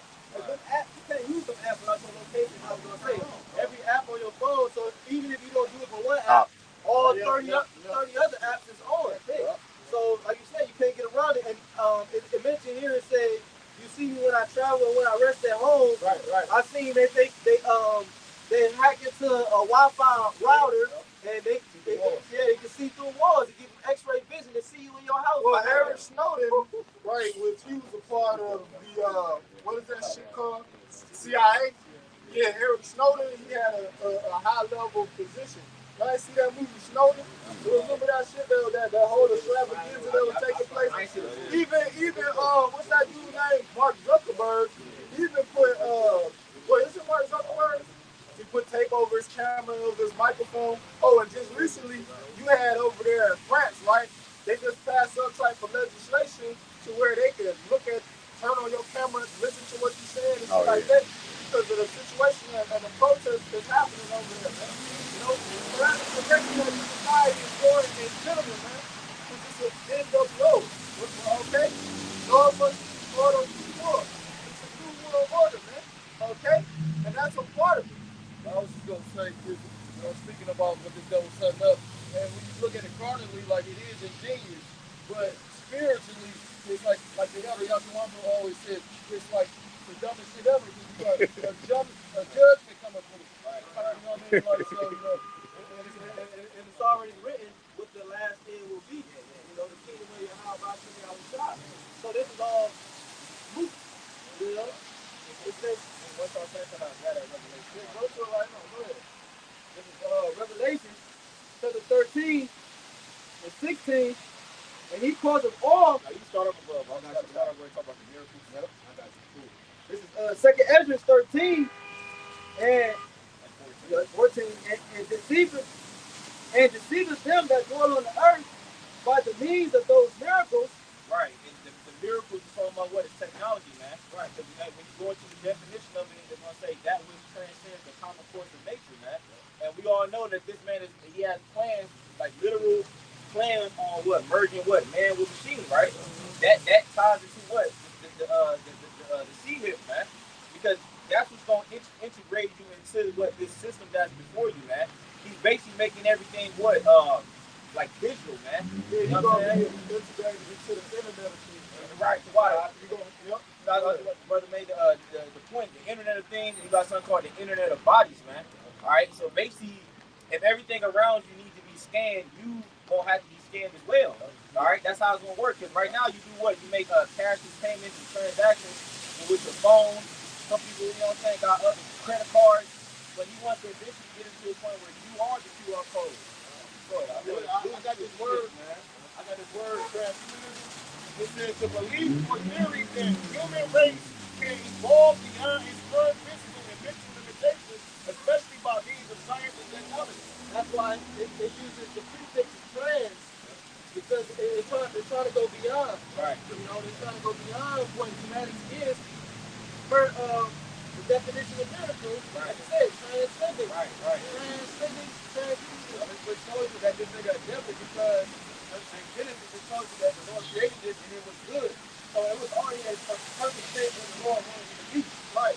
And he planned on accomplishing this through science, which we know that this devil, so-called white people, your biblical nationality, you the Edomites, y'all rule through deception and something known as pseudoscience, right? Because the word science means to know, like the elder always brings out, man. You know, so y'all rule through pseudoscience, medicine. When you go into that, we ain't gonna, you know, Where you at real quick? I'm still Revelation. Yeah, man, 14. Yeah, hold where you at real quick. I just want to give a precept what time y'all said. 1 Timothy 6:20. Right. O Timothy, keep that which is committed to thy trust, avoiding profane and vain babblings and oppositions of science falsely so called. Because you mentioned science, right? They use that pseudoscience, man. That false science that they use. Like now, they trying to convince you that a man can become a woman. That's not true, man. Even though you doing things, chopping off certain parts of the body, it's still what it is. But Though. the mind is always gonna be wired a man and a woman. Right. No matter I don't give a fuck how much you teach a woman or a woman copies a man. Her, I'm going to talk about her brain is to operate on her emotions. A man is to operate on logic. And then it also goes to the soul. Yes. The soul is designed as a woman. Is a woman. I don't give a damn what you do. and that's the spirit because it's got this so-called mass shooting that took place in Philadelphia, right? And then here it is, the motherfucker that did it, it was a dude, but they people were talking about how he was weird and just like a woman and shit like that. So that's a prime example, man. Women don't do shit like that. Right. Like, I'm gonna say this, for instance, just use that as an example. You ain't gonna have a woman that transitioned. Well, recently you did with that. Anybody did with that school? Yeah, I heard that shit. That shit is a Christian parents. I ain't gonna say that. Huh? She had the Christian parents. Yeah, they didn't want to accept her as her lifestyle as she came out. Loved out. All right, go ahead. I thought you got nothing. Go ahead. Psalms 36:1, the transgression of the wicked said, Oh, y'all read that? no. Okay. Psalm 36:1, the transgression of the wicked says within my heart that there is no fear of the Most High before his eyes. It says, for he flattereth himself in his own eyes until his iniquity be found to be hateful. So he thinks that basically because he's conceded and that the Lord has allowed him to have a little bit of time where he hasn't been judged expeditiously, that he's gonna be able to get away with the shit that he's been devising this whole time, right? And that shows you that he don't believe in Yahweh because he said that about Israel, wicked Israelites. They do whatever they want, thinking the Most High don't see, they think the Most High's hand is short. Ultimately, they don't really truly believe in the true power of YAHWASHI, right? Yeah. I'm gonna get two more verses. You got it. Yeah. Verse 3 it says, the words of his mouth are iniquity and deceit. He has left off to be wise and to do good. So true wisdom is the knowledge of you know, from the culture on high, right? It says, he has left off to be wise and good. It says he devises mischief upon his bed. He setteth himself in a way that is not good. He abhors not evil. So he, you know, devises mischief upon his bed. Like, you know, you lay down, you may, you know, put on a video or read a news article. He's thinking about how evil continues. Yes. Because he said, that's when the Lord destroyed this place. The first go around, man. Yep. That's all he think about. That's all it was. And that's what it is with these people right now. You know what I'm saying? With the separation from the brotherhood, man. You know? And I always, you think about it, you like, bro, all you think about is the Lord. And you listen, I'm observing these people like, it ain't one. Come on, bro. I said that last week, bro. That shit is, man, to me, that is bugged out. That, like, bro, you ain't like, don't nothing cross your mind about the Lord. Right. I'm talking about Jake, man. It ain't in their mind, bro. But you Jakes, man, like, it don't cross your mind at all, though. I used to always talk to God. You know what I'm saying? Like before we got true shit, I used to always talk to God, Jesus. I used to talk to myself. I said, make you a better man.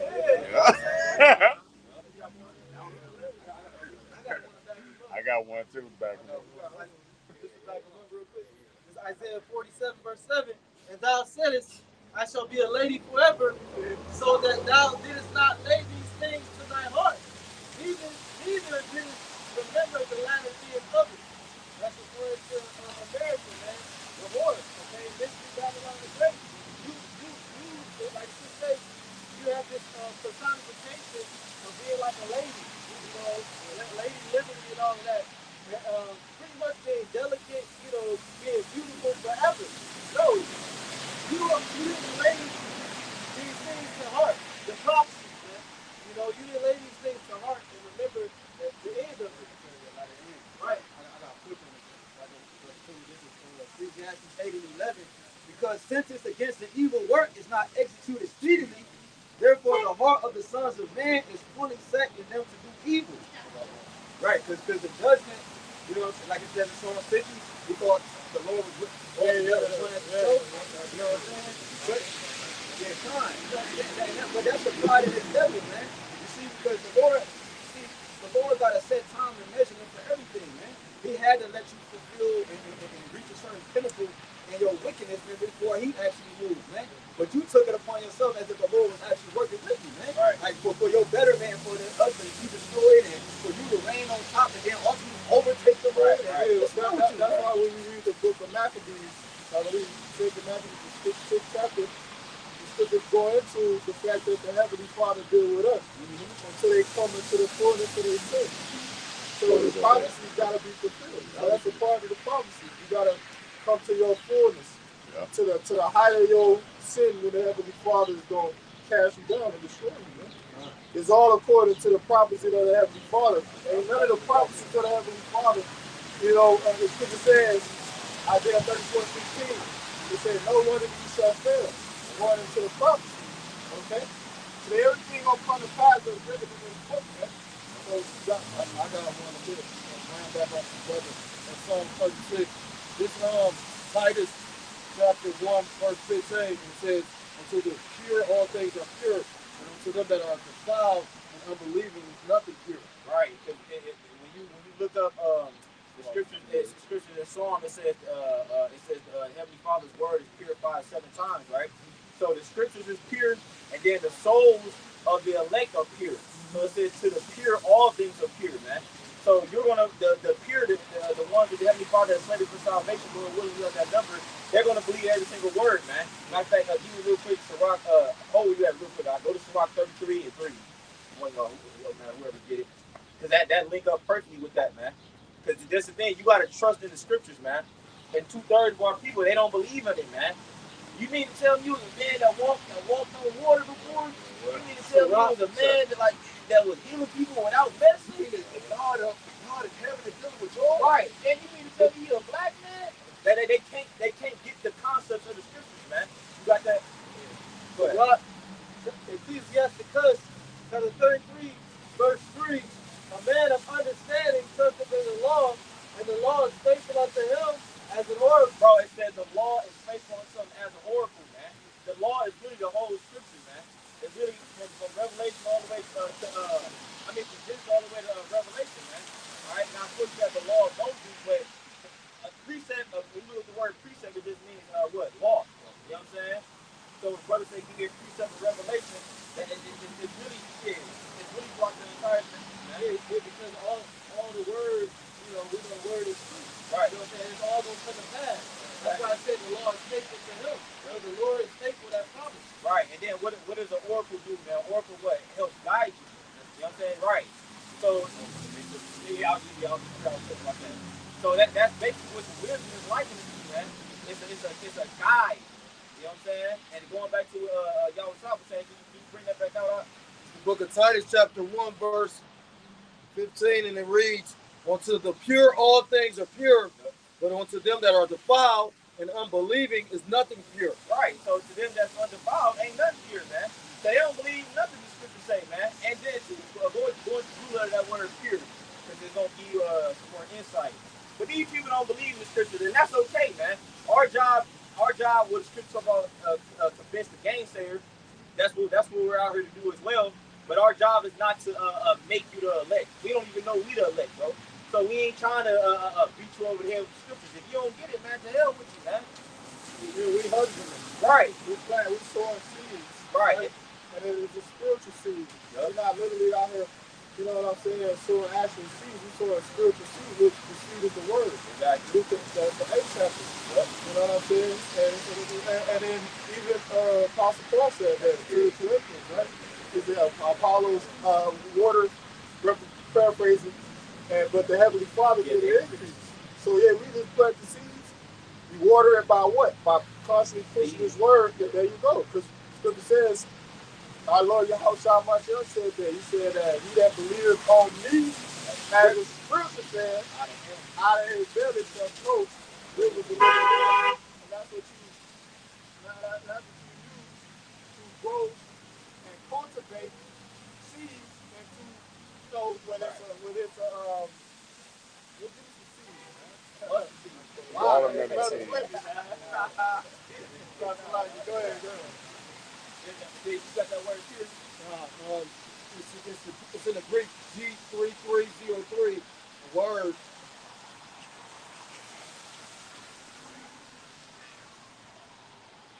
It says man, and it says outline of biblical usage. It says truly, certainly, surely, indeed.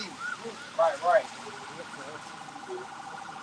There was another one I was going to get to. I was going to go into more, but it's all good. I'm fine, y'all got it. All right, this is 1 Peter chapter 3, verse 15. It says, but sanctify the Most High, YAHWASHI, in your hearts, and be ready always to give an answer to every man that asketh you a reason of the hope that is in you with meekness and fear. So like you brother saying, man, like we're just the messengers, man. Like we can't, I mean, you know, our job is to convince the gainsayers, but like the scripture saying in Romans, what if some do not believe? That don't make the word of the Most High without effect, right? So we just have the job of pushing out the word, and like the brother Ahmad quoted, you know, the Most High give the increase.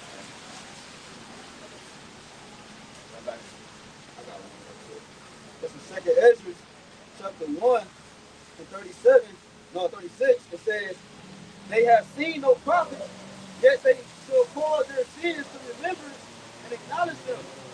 I take to witness the grace of the people to whom the bitter ones rejoice in gladness, though they have not seen me with bodily eyes, yet in spirit they believe the things that I say.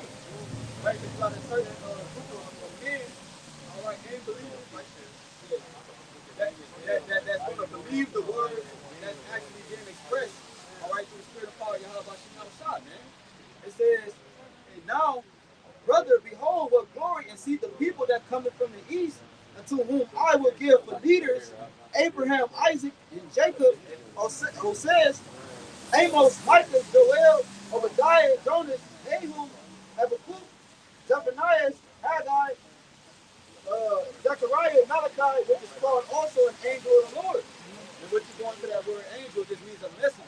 And these men, as you see, Jeremiah 28 and 8, these men has been doing this from the beginning of time, man. All right. successful in the earth, the Lord would send his men out to prophesy and to say and speak life into the earth that was ultimately going to correct it just by the words that we spoke, man. You know, and now the prophets are back on the scene doing the same thing, man. And that's why you see a discourse in the earth, if you will. And this time we only hear from the elect. That's it. This time the Lord not saving all Israel this time. He's not going to deliver all Israel this time. Bring us home. Then we rebel again. Then we go another captivity. No. This time the Lord will give us 2/3. That's 2/3. And then we'll come back in the kingdom to the loyal and the elect, as we always say. You know? You got something more?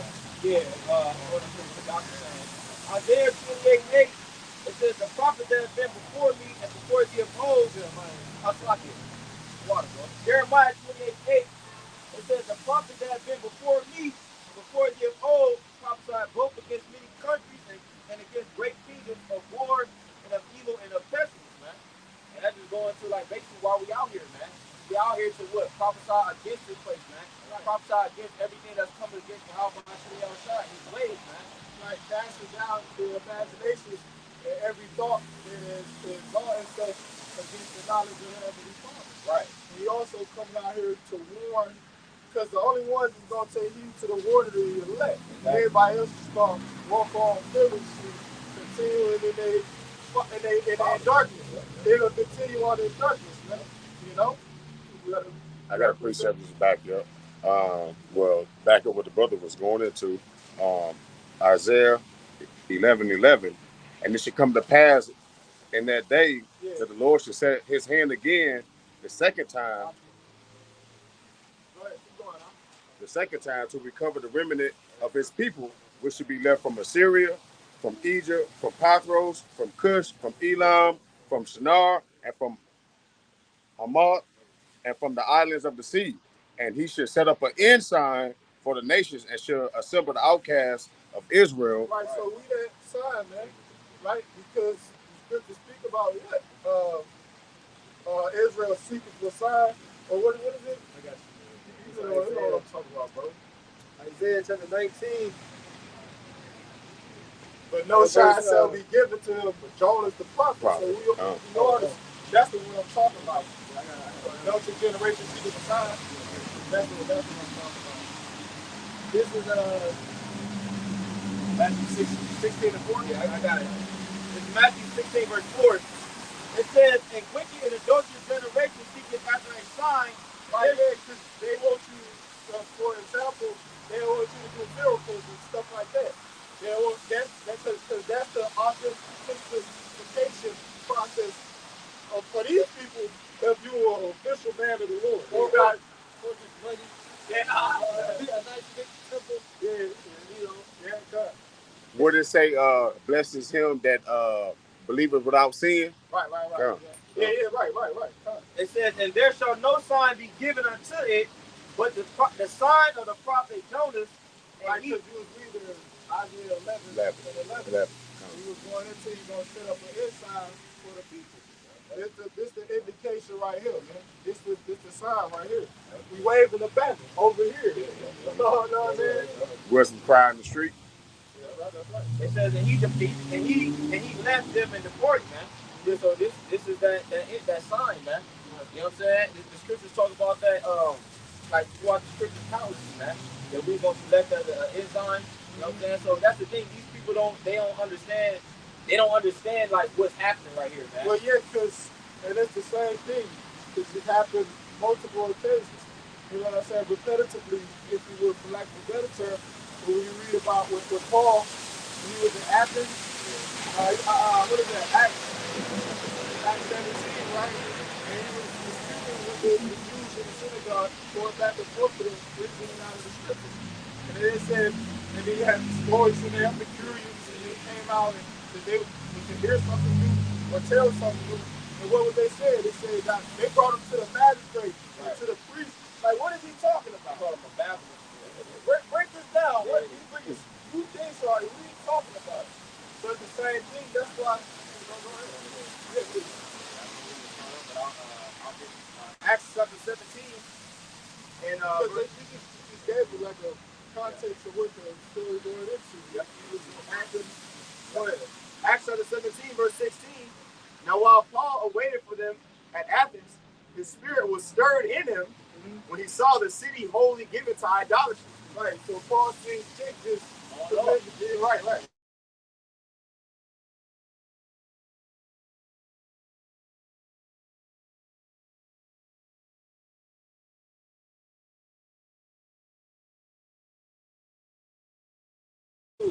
So when Paul said these things, man, it was just his blood was boiling, so to speak. That's just like 5 months last month. When you see a bunch of them, your blood just, you hear me? Your blood boiling.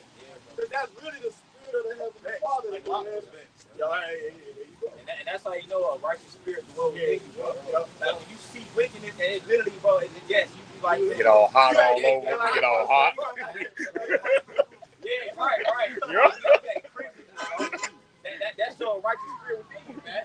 Because if you could just walk around this place and you just fool with it, you see wickedness all damn day, man. That means you ain't right, man. Or if you a brother in these truth and you starting to feel like ain't nothing bothering you, you better check yourself, man. Because that's starting to show a reprobate sign, man. Because I was on the way to church today, and it was just on a main fucking street, bro. You got young Israelite women out there twerking and dancing, you know, because they got the dance team. They like even different than cheerleaders. Because you got the cheerleaders, and then you got the motherfuckers who dance. The cheerleaders, they got the pom-poms, the skirt. And then you got the ones that actually out there, you know, dancing, gyrating their body, bro. These young Israelite, young women. And I'm like, bro, what is this leading to? And I seen it. Yep, it was an older Jake woman right there in the corner telling them to dance and do all That's this. the spirit. I told my woman, you got your little daughter dancing, man. In school, they teach her to be a stripper when she get older. Exactly, bro. Exactly. So that pisses you off though, because like this supposed to be a wife, this is a potential wife. Exactly. It's like, man, bro, and it's somebody's daughter, somebody, you know, exactly. And the scripture tell us, right? Like the brother said, that's in the law. We talk about the law in Leviticus, what, the 19th chapter. Yeah. And also, Paul even mentioned in a letter that he wrote to Timothy. When you read 1 Timothy, the 5th chapter, he said, the young women married and had children. Read it. Okay, go ahead. 1 Timothy 4, verse 3. Forbidding to marry and commanding to abstain from meats, which the Most High power. That's 5. Okay, Salutations. Then it goes to the older women. No, that's Titus. Titus is? No, this is the older woman. No, I'm talking about the older women got the house. Is he the 5th chapter or is he the... First Timothy 5 and 14, it says, I will therefore that the younger woman marry herself being right. So, just going into what we read in the book of Acts 17 chapter of Paul, in that city, and you see Jacob living. Because if I'm not mistaken, it was Athens, what is that? Greece? Oh, yeah, right. So, it was just like Corinth. You hear me? They have the Isthmus games. They had the Indian games, all that shit, man. You know, with the Olympics, all these different cities, man. Yes, sir. Athens, Greece, beautiful. Let me start up. Okay, yeah. Right, if I can just add, that's why it says there is neither Jew nor Greek. Right. You had Israelites dwelling in Athens, Greece. Right. Yeah, Corinth, Greece too. Right. You know, the apostle always say the biggest Israelite community outside of Israel around that time was in Alexandria, Egypt. Which Alexandria, Egypt was a city that was established by Alexander the Greek. That's right. Go ahead. I'm gonna start up with verse because we read in precept out because what we was just reading in Acts about how Paul was installed in Vex. So you see in the city, and we get an example of the young Israelite women fucking dancing on the corner like they strippers. I'm talking about, bro, no bras on, tight shorts on. Like, yo, what you think? And that's the thing, bro. And that's the thing. What you think a real man think about? Yo, go ahead. Yeah, I almost hit one of them because she ran in the street to get some money from a car that was in the middle lane. And I was on my way up. I had to kind of like slam the brakes. And that's beautiful because the brother said strippers, right? They doing this for donations. So you can only imagine how they processing this in their mind. Oh, shake your ass, you'll get money. You hear me? So we feel the same way that our forefather Apostle Paul felt when he was in Athens, Greece, and you see them Jacob doing all that wickedness. We feel the same way. And like the scripture we about to read, they supposed to be in the house. There you go. And you know what? You do their ass like Jesus. They ass like PJ Nah, I ain't gonna hit you because you got heart. But I am though. No, you're supposed to do. All you men out there, man. But that's the thing about it. You can't do no shit like that in society. What? Focus too emotional. You do something like that in this society, bam, bam, nigga, you dead. Well, we were just speaking about this whole Kiki Palmer situation. Oh, man. How they demonizing her boyfriend or her husband because really Bro. sex is married. Ain't no such thing as a boyfriend. That's right, that's right. They demonizing him for just telling her to cover up. Bro, and when you see the outfit she wear, it's not appropriate, bro. It's not appropriate. She's all up on nigga Usher. Yeah. But y'all know why He giving me life. Y'all know why they did them too? Because there was another video before that one of them actually recording her twerking. She had no less clothes than that. So it's like, And that's beautiful. Yeah, That's so- beautiful. That's what he get. Exactly. 1 Timothy 5 verse 11. But the younger widows refused, for when they have begun to wax one time against YAHWASHI, they will marry. Right. Yeah, they're gonna start, getting hot, man. Let that thing, they start to burn. Right. Like back in the day, they called it being fast. Right. For example, when the brother was giving them women on the corner, they was being fast. No bras on, just scantily clad dress, dancing, overly doing it for attention. And I purposely didn't look. I seen the older woman at the corner, but I purposely didn't look at the difference. And my windows was down. I wasn't looking. They didn't get my damn attention. That's over. That's over. Everything in this society is sexualized. Sex sales. Yeah, hypersexualization. That's the name of it. Sex sales, man. It's too much. My brother just posted something on IG. It's like, bro, we tired of looking at this shit. You just feel bad. You tired of looking at this shit. Because they'd be like, oh, you see a girl with a sundress on, and it's stuck between her cheeks, right? Then so the tennis sharp, and he go, like all men just go crazy and shit, bitch. Right. I'm gonna teach you something. Like Elder Palmer said, like we just think about titties. Right. Like who does it? Like we got real shit. We dealing with real life problems. Right. And like Bill C said, this trick thinks she can ease my mind. Right. Yeah. Maybe for a minute. Right. But then you snap back to reality. That's why they even got memes associated with that. Once you blow that load, that's when you come back. Like, what the fuck am I doing? Yeah, that's totally it. As soon as you get done. What you got? A little bit more. It says, verse 12, having damnation because they have cast off their first faith. Going back to the brother mentioned Athens. He said, Corinth, actually. He was mentioning that, how they was given to idolatry. Holy.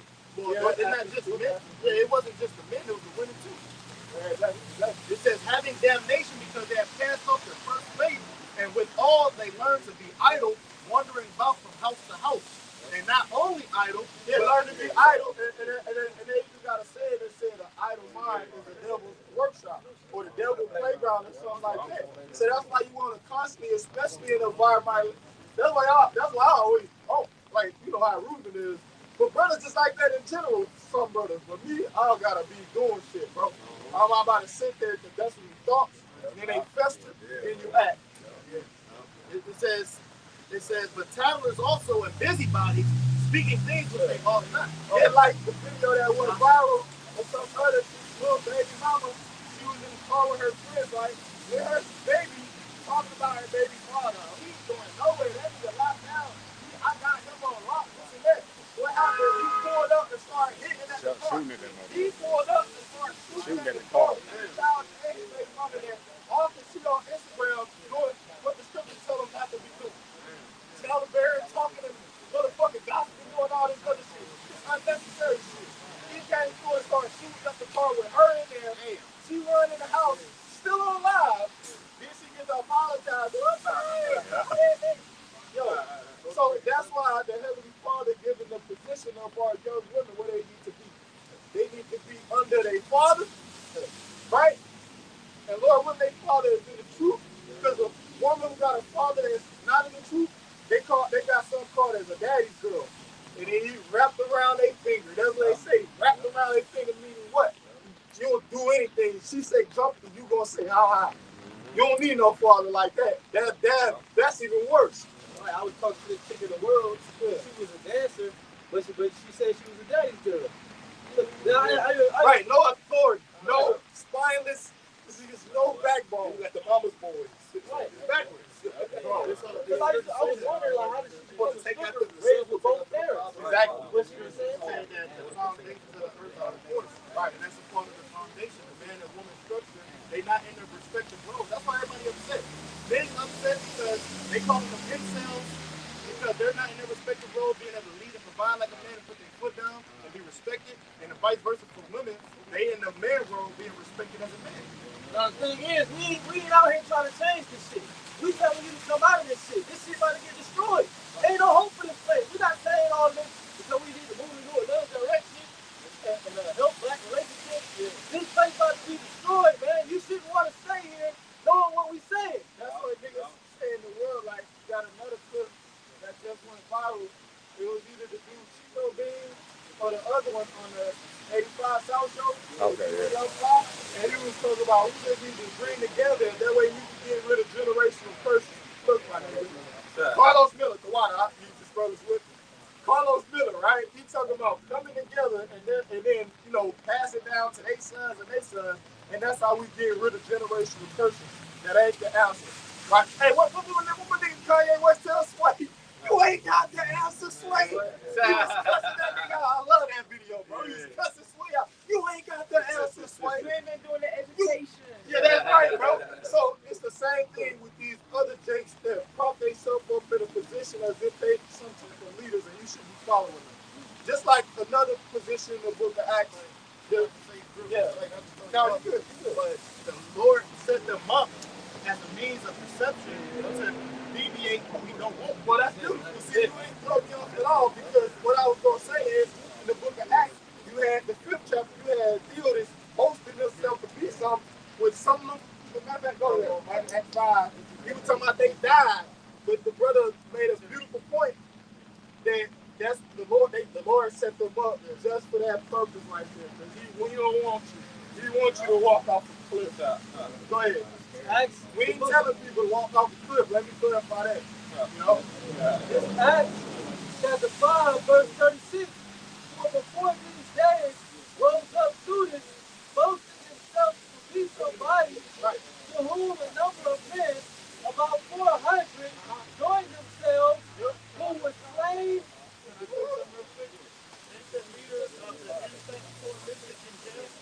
Yeah. Grandmaster Jake, wasn't he trying to house Jacob to get them to get an arm? Right, because you had something known as an agitator or infiltrator that was a part of this organization. The apostle said we got him amongst us. So how much more those types of organizations? Go ahead. Some of those organizations is set up like it say who were slain, and all as many as obeyed him were scattered and brought to naught. Right, so the Heavenly Father set them up so you can follow them to their demise. Yeah, because and then, like you said, the NS not fucking around coalition, the leader, that nigga somewhere in a cold cell. But what happened to all the people that was following him? Now they all scattered, man.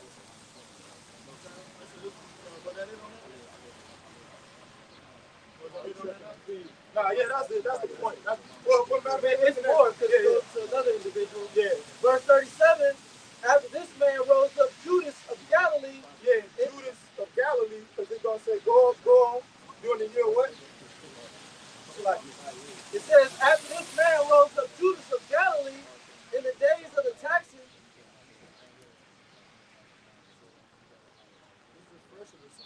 It might be on mute.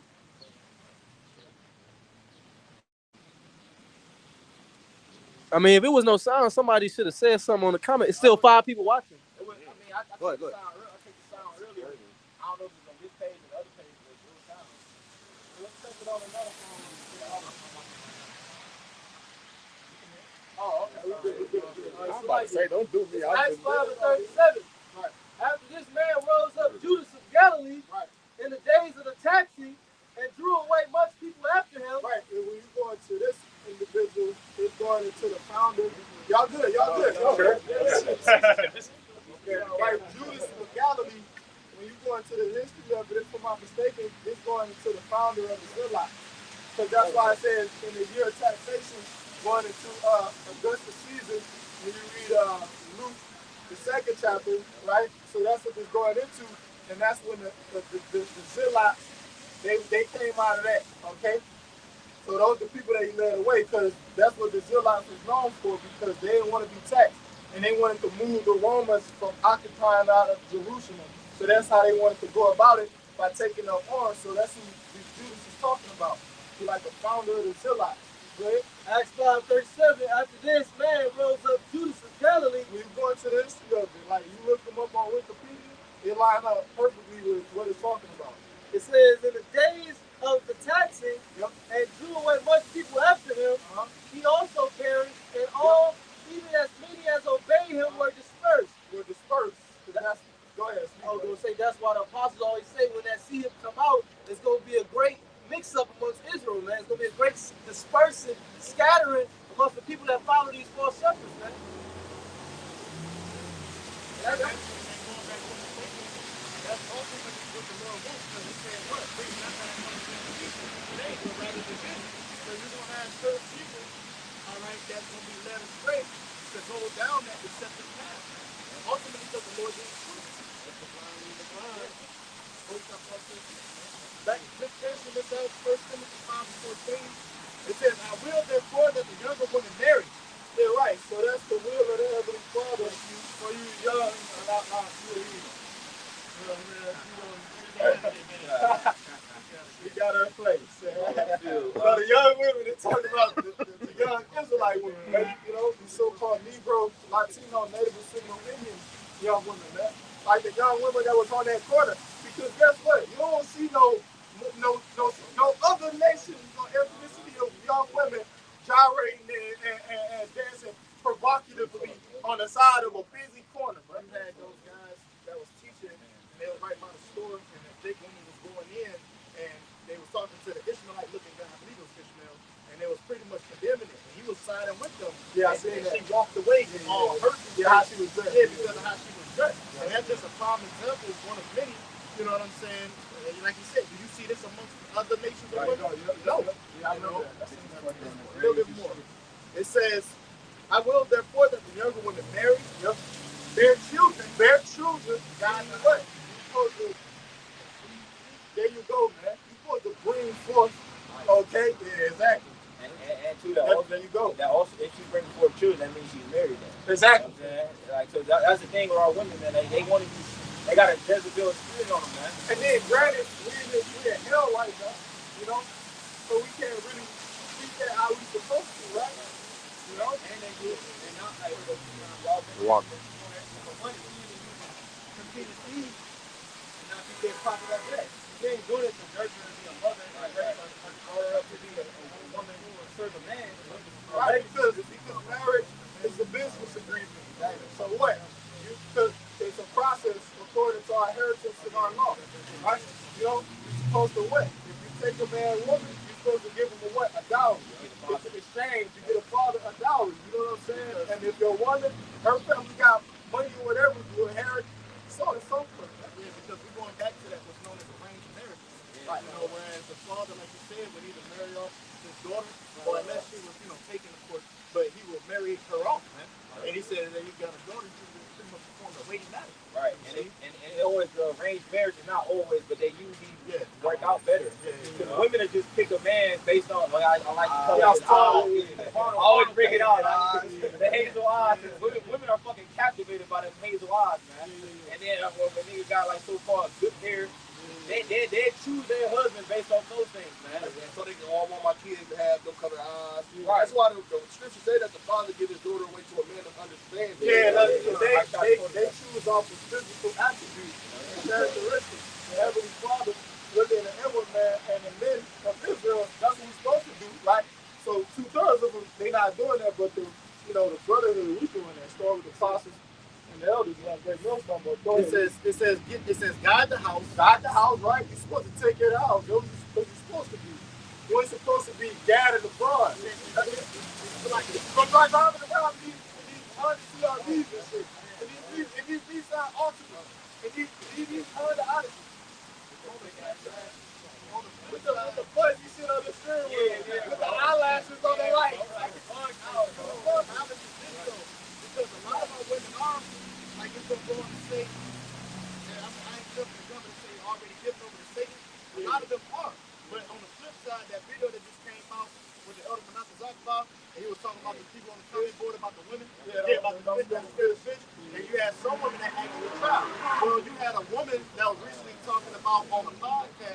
how she loves spoiling her man in regards of feeding him, and he get happy after she ate and running the bathwater for him. That's the example, but they look down upon him. Hey, what the scripture say in the Apocrypha about a whore envious for righteous and honest woman? Yeah.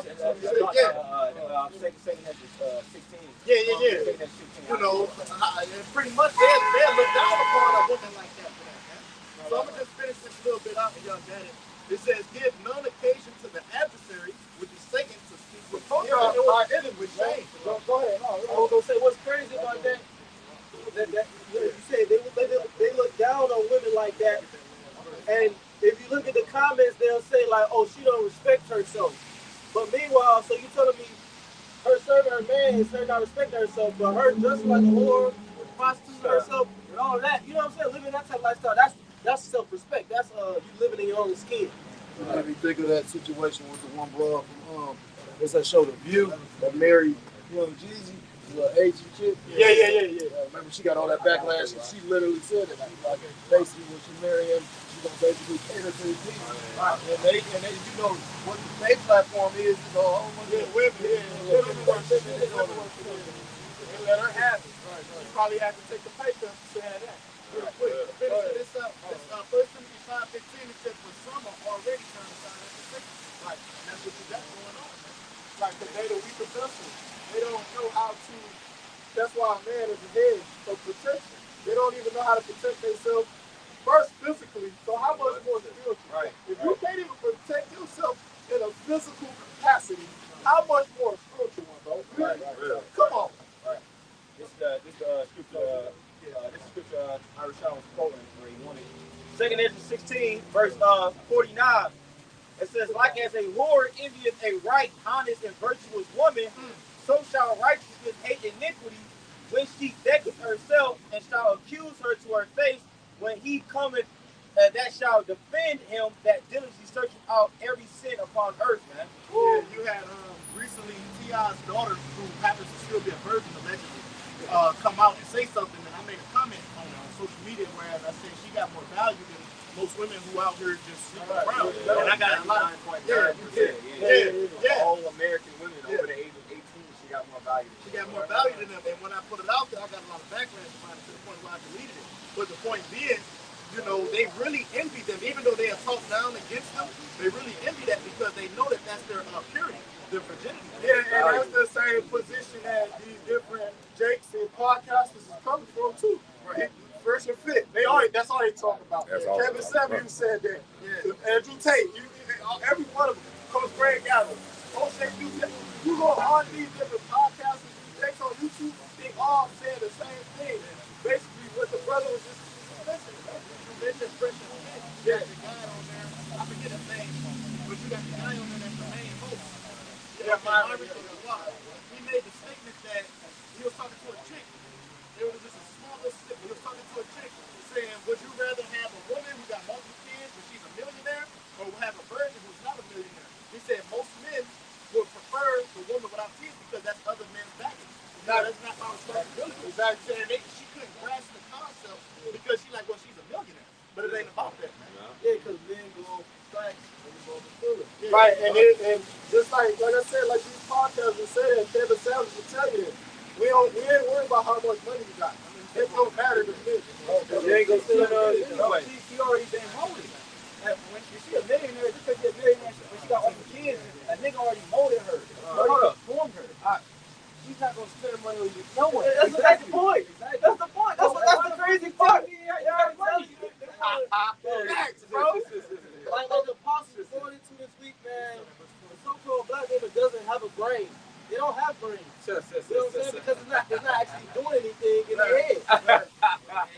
It really is. It's just a muscle. It's just there. And also, I mean, it goes back to like, because we gotta be balanced with it too. You had women that were followers of YAHWASHI. Oh yeah. And that did help out the church. Yeah, Tabitha, for an example, right. When you read the book of Acts, I believe what city was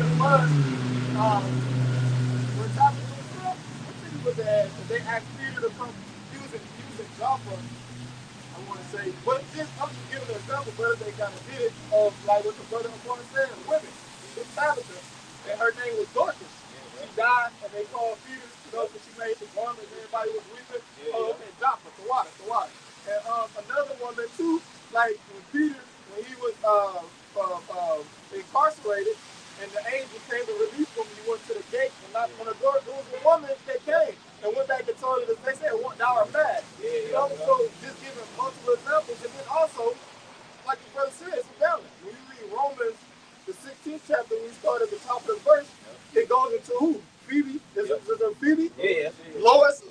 There's many other examples. You got the mother. So we ain't talking to you, we ain't talking to you. And the shoe fit where? You got the mother, and we understand this, and we got to clarify this too, because motherfuckers will say some shit like that. How our position and our stance is on what? We love righteous women. The wicked ones do away with them. Right. And you had Timothy's grandmother and mother. Go ahead, brother. You got it. 1 Timothy chapter 2, verse 12. But I suffer not a woman to teach, nor to usurp authority over the man, but to be in silence. That's it, man. One more time. 1 Timothy chapter 2, verse 12. But I suffer not a woman to teach. So a woman shouldn't be up on the podium at the altar trying to give a sermon. She shouldn't be trying to voice her opinion. She's supposed to be quiet. Scripture says nothing better than pretty much a silent woman.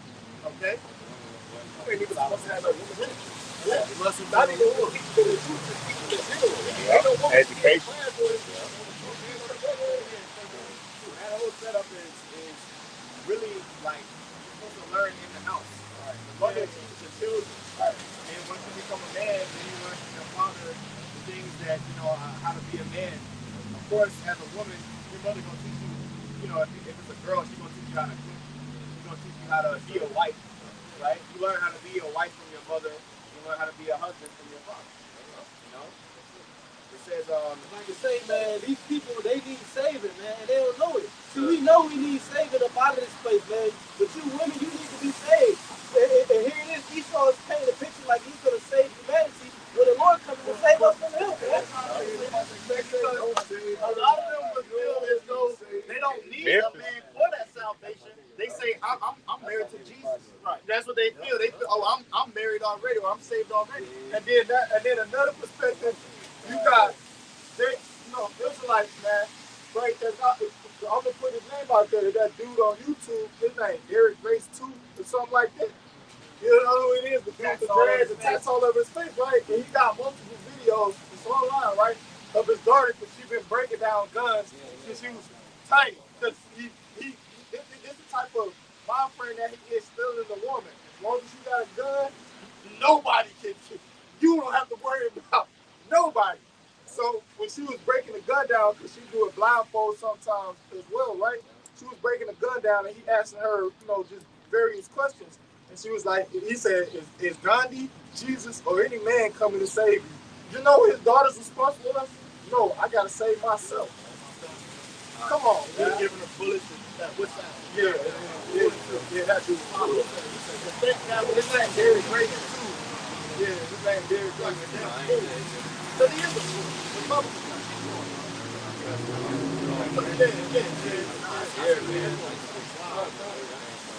This is 1 Timothy chapter 2 and verse 13. It says, for Adam was first born. He said, thou something out of woman to teach, nor to usurp authority over the man. And when you go into the word usurp, it goes back to the word like exercise. So your woman ain't supposed to exercise authority over you, telling you what to do. You go to the store, do this, do that. No, it's supposed to be the other way around. Say that men became servants for their sake. Oh yeah, exactly, brother. Exactly, and that was all, through a particular spiritual process. So when you read the book, the letter, the Willie Lynch letter, that's how they wanted to do it. They wanted to reverse the role, put the woman in the front and lead everything with the man carry on behind like a what you had on the cover of that magazine when Rihanna was pregnant with A$AP Rocky, he holding the child and she leading the path. Right. Yeah. It's called it was called going back to the list letter. Yeah. He said keep the body, take the mind. Yeah. You see it manifested now to the point where I saw somebody, they was going into like the psychology of the mind. They were saying like men now are acting more like women to attract women because they don't know what women really like or attracts them. See, shit is sad, man. Like I said, these people need saving. They don't even know it, man. Worst case scenario. That's what I'm trying to tell them people. Come back here and have us, you in the worst case scenario. You wretched, bro. Right, that's why you got a lot of these men get a particular title that's associated with them, but they don't even know. It's called a metrosexual. They do like that. You know what I'm saying? That's what it's called in this society. Niggas who wear purses and well, not purses. This is the Merriam-Webster definition of metrosexual. A usually urban heterosexual male. Right, urban heterosexual male meaning you deal with women, right? Go ahead. Just because a nigga go to, because the thing that niggas do in public, you can do it in private. Like for instance, you'll get a manicure and a pedicure at the whatever. You can do that shit in the privacy of your own home before that. It says a usually urban heterosexual male given to enhancing his personal appearance by fastidious grooming, beauty treatments, and fashionable clothes. Yeah, they'll even do what women do. They'll wear a mask and shit like that while they sleep with the cucumbers over their eyes. This is what women do. Get the lineups. You know, you got women that voice their opinion about how they don't like the first thing that men show up is their closet, their wardrobe. Like I got this, I got that. And you got some women that put in there like their bios and shit on these little apps talking about I don't like men that just want money. You know what I'm saying? Like teach me something. You know what I'm saying? But they don't want that either. That's the delusional, delusions of grandeur. They suffer from. It's because they don't know. That's right. That's really their spirit calling out. But then when the Heavenly Father present a man like that, oh nah, nigga, you ain't.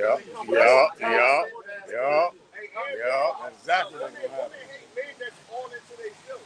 Like pretty much like you got men that be on social media that take picture after picture in different outfits. They put on the outfit, take a picture, go change their clothes, put on another outfit. This nigga got on 5 outfits for one day. Like, I got a brother still here. Yeah. Yeah. We were reading that Acts 17. You know, about how Paul was going against the Epicureans and the Stoics and all that, right? The Epicureans were followers of Epicurus. And then when you look up that philosopher, it says he was a Greek philosopher, the founder of Epicureanism. Yep. Let's see here. Because that's what epics and the Epicureans and the Stoics, they go back to different philosophies. So the Epicureans, you got, but when you go into it, like, they do certain things that to their flesh, and then they also subjugate themselves to certain, like, what you call that, voluntary hardship. Also about the Epicureans. And then the Stoics, you got something known as the Stoicism. You know what I'm saying? Which they basically, what's associated with them, right, as if they're more disciplined. If they're more disciplined, they keep a more routine. They also voluntary hardship. They also, voluntary hardship. But the Epicureans, they be into themselves more. Yeah, it says the concept of Epicureanism is an ancient Greek philosophy. It says it focuses on the importance of pleasure. If you devote yourself to going to the symphony and eating fine foods, it is because of your Epicureanism. That's what you call an American. YOLO. Indulging of dainties and things like that. Because America doesn't really push forward stoicism. Put on. What's that Alex McCall statement? Do it now, right? You're right. Oh, okay, fine. Yep. 1 Timothy chapter 2 and I'll read verse 12 again. It says, "But I suffer not a woman to teach, nor to usurp authority over the man, but to be in silence." Yeah, but to be in silence. You see, so that's your position. To be quiet. All right? That's how you serve the Lord. Go ahead. Yep. Verse 13. "For Adam was first formed, then Eve." And no, because like even though you go in the order, the head of YAHWASHI is the Most High, the head of man is YAHWASHI, right? The head of the woman is the man. Like the Most High was first, and then YAHWASHI was the only begotten Son of the Most High, and then YAHWASHI created, everything, including the earth and men, the animals, right? So then man was created, and then out of that, you know, Eve was formed. It says, right? Adam was made first, and then Eve, right? It says, So that's the order. Yeah, that's the order. right? It says, verse 14, and Adam was not deceived, but the woman being the woman being deceived was in the transgression. Yeah, that serpent couldn't come to Adam with that same subtlety. He had to go to the weaker vessel. He knew that he wouldn't be able to get it over on the man. You feel the energy when you're around one of these Edomite men, you know what I'm saying, and whatnot, man. You feel like, man, you can't get that shit over this quarter. You know? Even when they like you dealing with them and shit, you already know, nigga, you ain't. The scriptures say that the God of this world have blinded the minds of which believe not. Who's the God of this world? He's got no women's body. He said, keep the body, protect the mind. And he got our women's mind so much in the truth, man, that they think that they can pretty much be independent. All of that they think they can be you. Yeah, they think they can be you too. They want to take your role, your position as a man. And he gonna always be there. He never gonna go in the power. He gonna always be there in that position to be able to keep them above the world. Like they say that in Genesis, man. In Genesis 3, and it said in 2 Corinthians, he beguiled Eve. When you go to like basically blind. And he took her life. Now, people, they claim to be like the most God-fearing people on the earth, but the scripture is telling you that the woman was deceived by Satan. So why do our nation follow women? Why are women leading our nation if Satan deceived the woman, man? Semiramis spirit, right? In heaven worship. They exalt the woman in this society. Yeah, it was some nigga I was watching this video. He said that the black woman was God. I'm like, what the hell? That's life. And now look at him, bro. Right, bro. Now look at him, bro. He proved, bro. All that shit he was talking against the apostles and elders and against the doctrine, against YAHWASHI, shooting up the Bible. You hear me out? That's the scripture he said at the same time. Bro, all that stuff, the Lord, he don't forget nothing, bro. You might be, the brother Josh put it out earlier, Ecclesiastes 8 and 11, bro. Just because you get away with something at that moment don't mean the Lord ain't gonna get you later. Hell, we paying for our sins we did in our past life, man. And the shit we did before we woke up, man. So how much more people that come hard against you, man?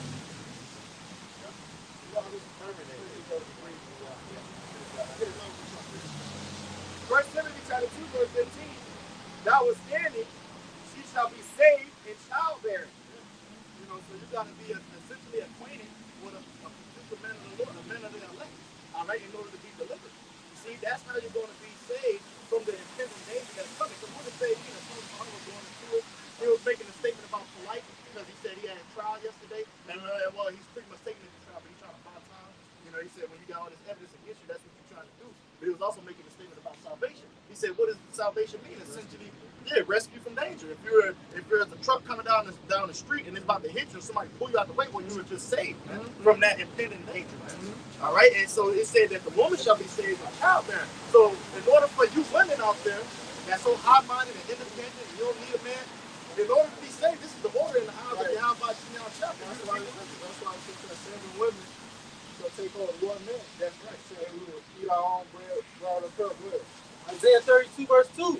And a man shall be as an hiding place from the wind, and a covert from the tempest, as rivers of water in a dry place, as the shadow of a great rock in a weary land. What that word covert means in the free dictionary is, you know, I was trying to look it up. This in the free dictionary basically means a woman being protected by her husband. That's what the word covert means. A woman being married, therefore being protected by her husband. Now it says, the first definition says, not openly shown or avowed. Another word synonym, it says veiled. Then the second definition, right? The second definition says covered over, sheltered. So a man is going to be sheltered, an elected man, a man of YAHWASHI, is going to be a covering for the women that the Lord chooses. Right, and when you go to a particular definition, it literally say a man. It literally say a man being married like a woman. It's basically going to say a woman being married to her husband. It's going to use that word in particular. And I wanted to chime in because it said a man shall be as a hiding place. Right. You see, that's going to be that protection because he has that direct access to YAHWASHI. You See, because he's doing the work, and the Lord has shows favor upon his elect. Therefore, anyone that that's under him is going to be protected. Man, you got it. Now this is from the freedictionary.com covert. It says the third definition: law, being married or therefore protected by one's husband. There you go. So right, and so how do a wife? I mean, how does a woman become a wife? Exactly. By laying down, by getting popped. That's why it says Isaiah 4:1, 7 women gonna take hold of one man. You know. Exactly. We call by And they doing it now. thy name. Yeah, They that's call the our point. report. Right. And they said we would eat our own bread and wear our own apparel. Hold on, you can't. A woman want you to do everything for us. You gonna take me out to eat? And when the bill coming, looking at you. It's spiritual. Because the Lord made heaven when you get a woman who know how to fish, she know herbs, and she know herbs and stuff like that. Say, for instance, if you're in the wilderness, she knows stuff that you can eat. Yeah, exactly. Stitch you up. Exactly, bro. A lot of these women. Go ahead. It's all right. All right. So that's the thing. A woman, the word woman means female servant. A woman was created to be a helpmeet. See, in that day in Jacob's trouble, the woman that the Lord don't choose, more than likely, more 90% of them, they're going to have some type of use. They're going to be able to be some type of help. They're going to have some type of womanly, abilities and qualities, attributes that's going to make them beneficial. Because she's going to have to get chose over the rest of them. Right. What do you bring to the table? That's it. That's what the question going to be. So you better be doing something now to get yourself ready, man. And you had that one woman on TikTok talking about the men of the Lord. This is what I was saying. This is Sirach 34:16. For the eyes of the Lord are upon them that love him. And that's going to be revealed that that's the elect, of our nation, man. Nation of Israel. And this is the result of that. The ones that love him, this is the result. It says, he is their mighty protection. Because the Lord is our husband. That's it. The Father said that. Yep. Exactly, bro. The Lord is our husband.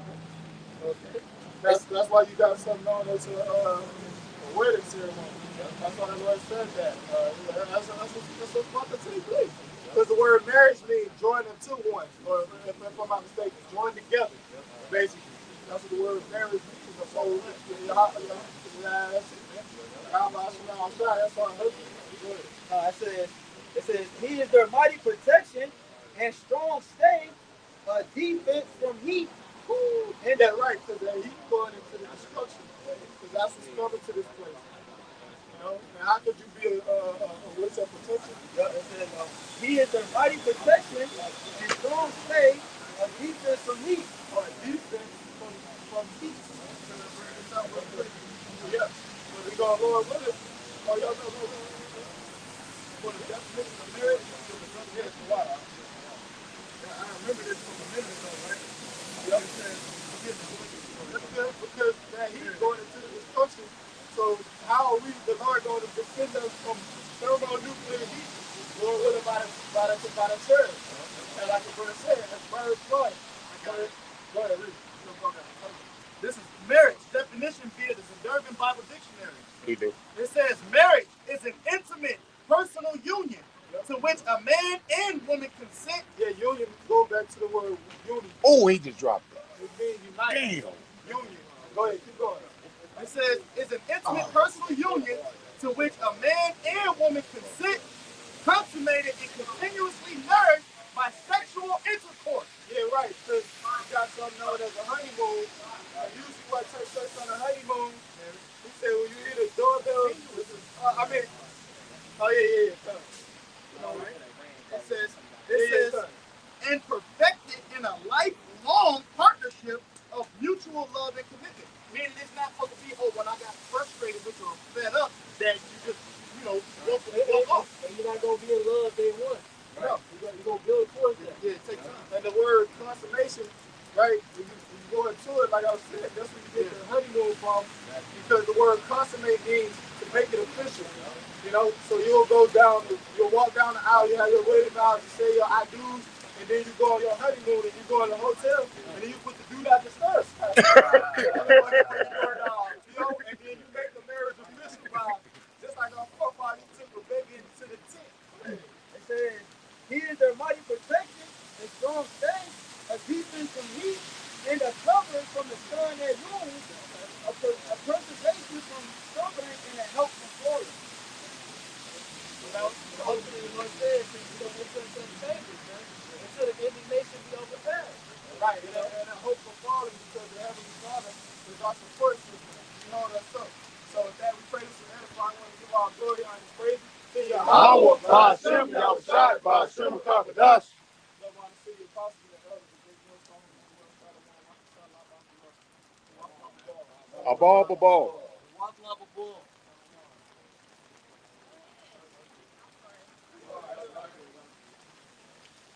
Hey, ain't this your call phone? I know that that's his stand.